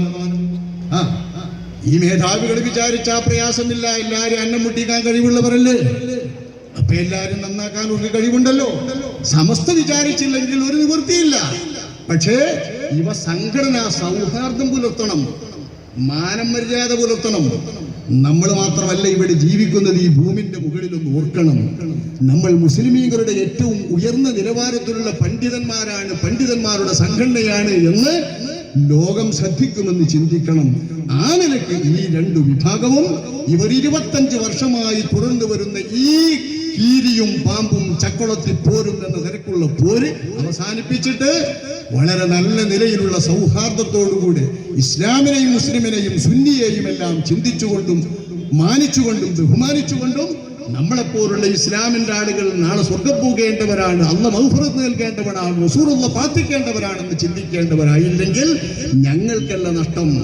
അള്ളാഹുവിന്റെ റസൂല് പറയുന്നുണ്ട്, ഓരോ തിങ്കളാഴ്ചയും വ്യാഴാഴ്ചയും ഇവിടെ നിന്ന് ഇങ്ങനെ കേറും അമല്. ഈ അമലുകൾ കേറുമ്പോ അല്ലാഹു തആല മുശ്രിക്കല്ലാത്ത ഏത് കാഫിറല്ലാത്ത മനുഷ്യനിക്കും പാപമോചനമുണ്ടെങ്കിൽ പൊറുക്കും. തിങ്കളാഴ്ചയും വ്യാഴാഴ്ചയും അമലുകൾ കേറുമ്പോ. പക്ഷേ ഖൽബിന്റെ അകത്തൊരു മുസ്ലിമായ മനുഷ്യനോട് പോര് സൂക്ഷിക്കുന്നയാൾക്ക്, ദേഷ്യം സൂക്ഷിക്കുന്നയാൾക്ക്, പക സൂക്ഷിക്കുന്നയാൾക്ക് ഒരിക്കലും ഈ പാപമോചനം കിട്ടുകയില്ലെന്ന് ശഫീഉനാ റസൂലുള്ളാഹി. പോരുകാരായ വ്യക്തികളെ ഇവർ രണ്ടുപേർ അവിടെ നിൽക്കട്ടെ, ഓലൊന്ന് നന്നായി വരട്ടെ, അതുവരെ അവർക്ക് മഗ്ഫിറത്ത് രേഖപ്പെടുത്തരുതേ എന്ന് അള്ളാഹു ആവർത്തിച്ച് മലക്കുകളോട് പറയുമെന്ന് ശഫീഉനാ റസൂലുള്ളാഹി. ഇമാം മുസ്ലിം നിവേദനം ചെയ്ത ഹദീസാ. 15-ാം രാവ്, ശഅബാന്റെ 15-ാം രാവിന് അല്ലാഹു തആല പ്രത്യേകം മോഹർ ചെയ്തിട്ട് എല്ലാവർക്കും പൊറുക്കും. വമ്പിച്ച പൊറുക്കല്. ആ പൊറുക്കൽ ഇല്ലാലി മുശ്രികിൻ ഔ മുശാഹിൻ, കാഫിറായ അവിശ്വാസിക്ക് അല്ലാഹു പൊറുക്കൂല. ഖൽബിൽ മുസ്ലിമിനോട് പോര് വെച്ച് പൊറുക്കൂല. അങ്ങോട്ടും ഇങ്ങോട്ടും പോര് വെക്കുന്ന സംഘടനക്കാരെ, ഈ പോരിലൂടെ മാത്രം ജീവിക്കുന്ന സംഘടനക്കാരെ, ആ പോര് അരുതെന്ന് പറഞ്ഞാൽ അവരോടും പോര് വെക്കുന്നവരെ, നിങ്ങളുടെ പോരിന് എന്നാണ് ഒരു അന്ത്യം വരിക? ആ പോര് തീർന്നില്ലെങ്കിൽ അള്ളാന്റെ മഗ്ഫിറത്ത് കിട്ടാതാകുന്നത് നിങ്ങൾക്കാവും, ഞങ്ങൾക്ക് റിസ്കേ കിട്ടാതാവുള്ളൂ. റിസ്ക് കിട്ടാൻ ഞാൻ മരിക്കേ ഉള്ളൂ. മരിച്ചതിന്റെ ശേഷം മഗ്ഫിറത്തെങ്കിലും കിട്ടണം.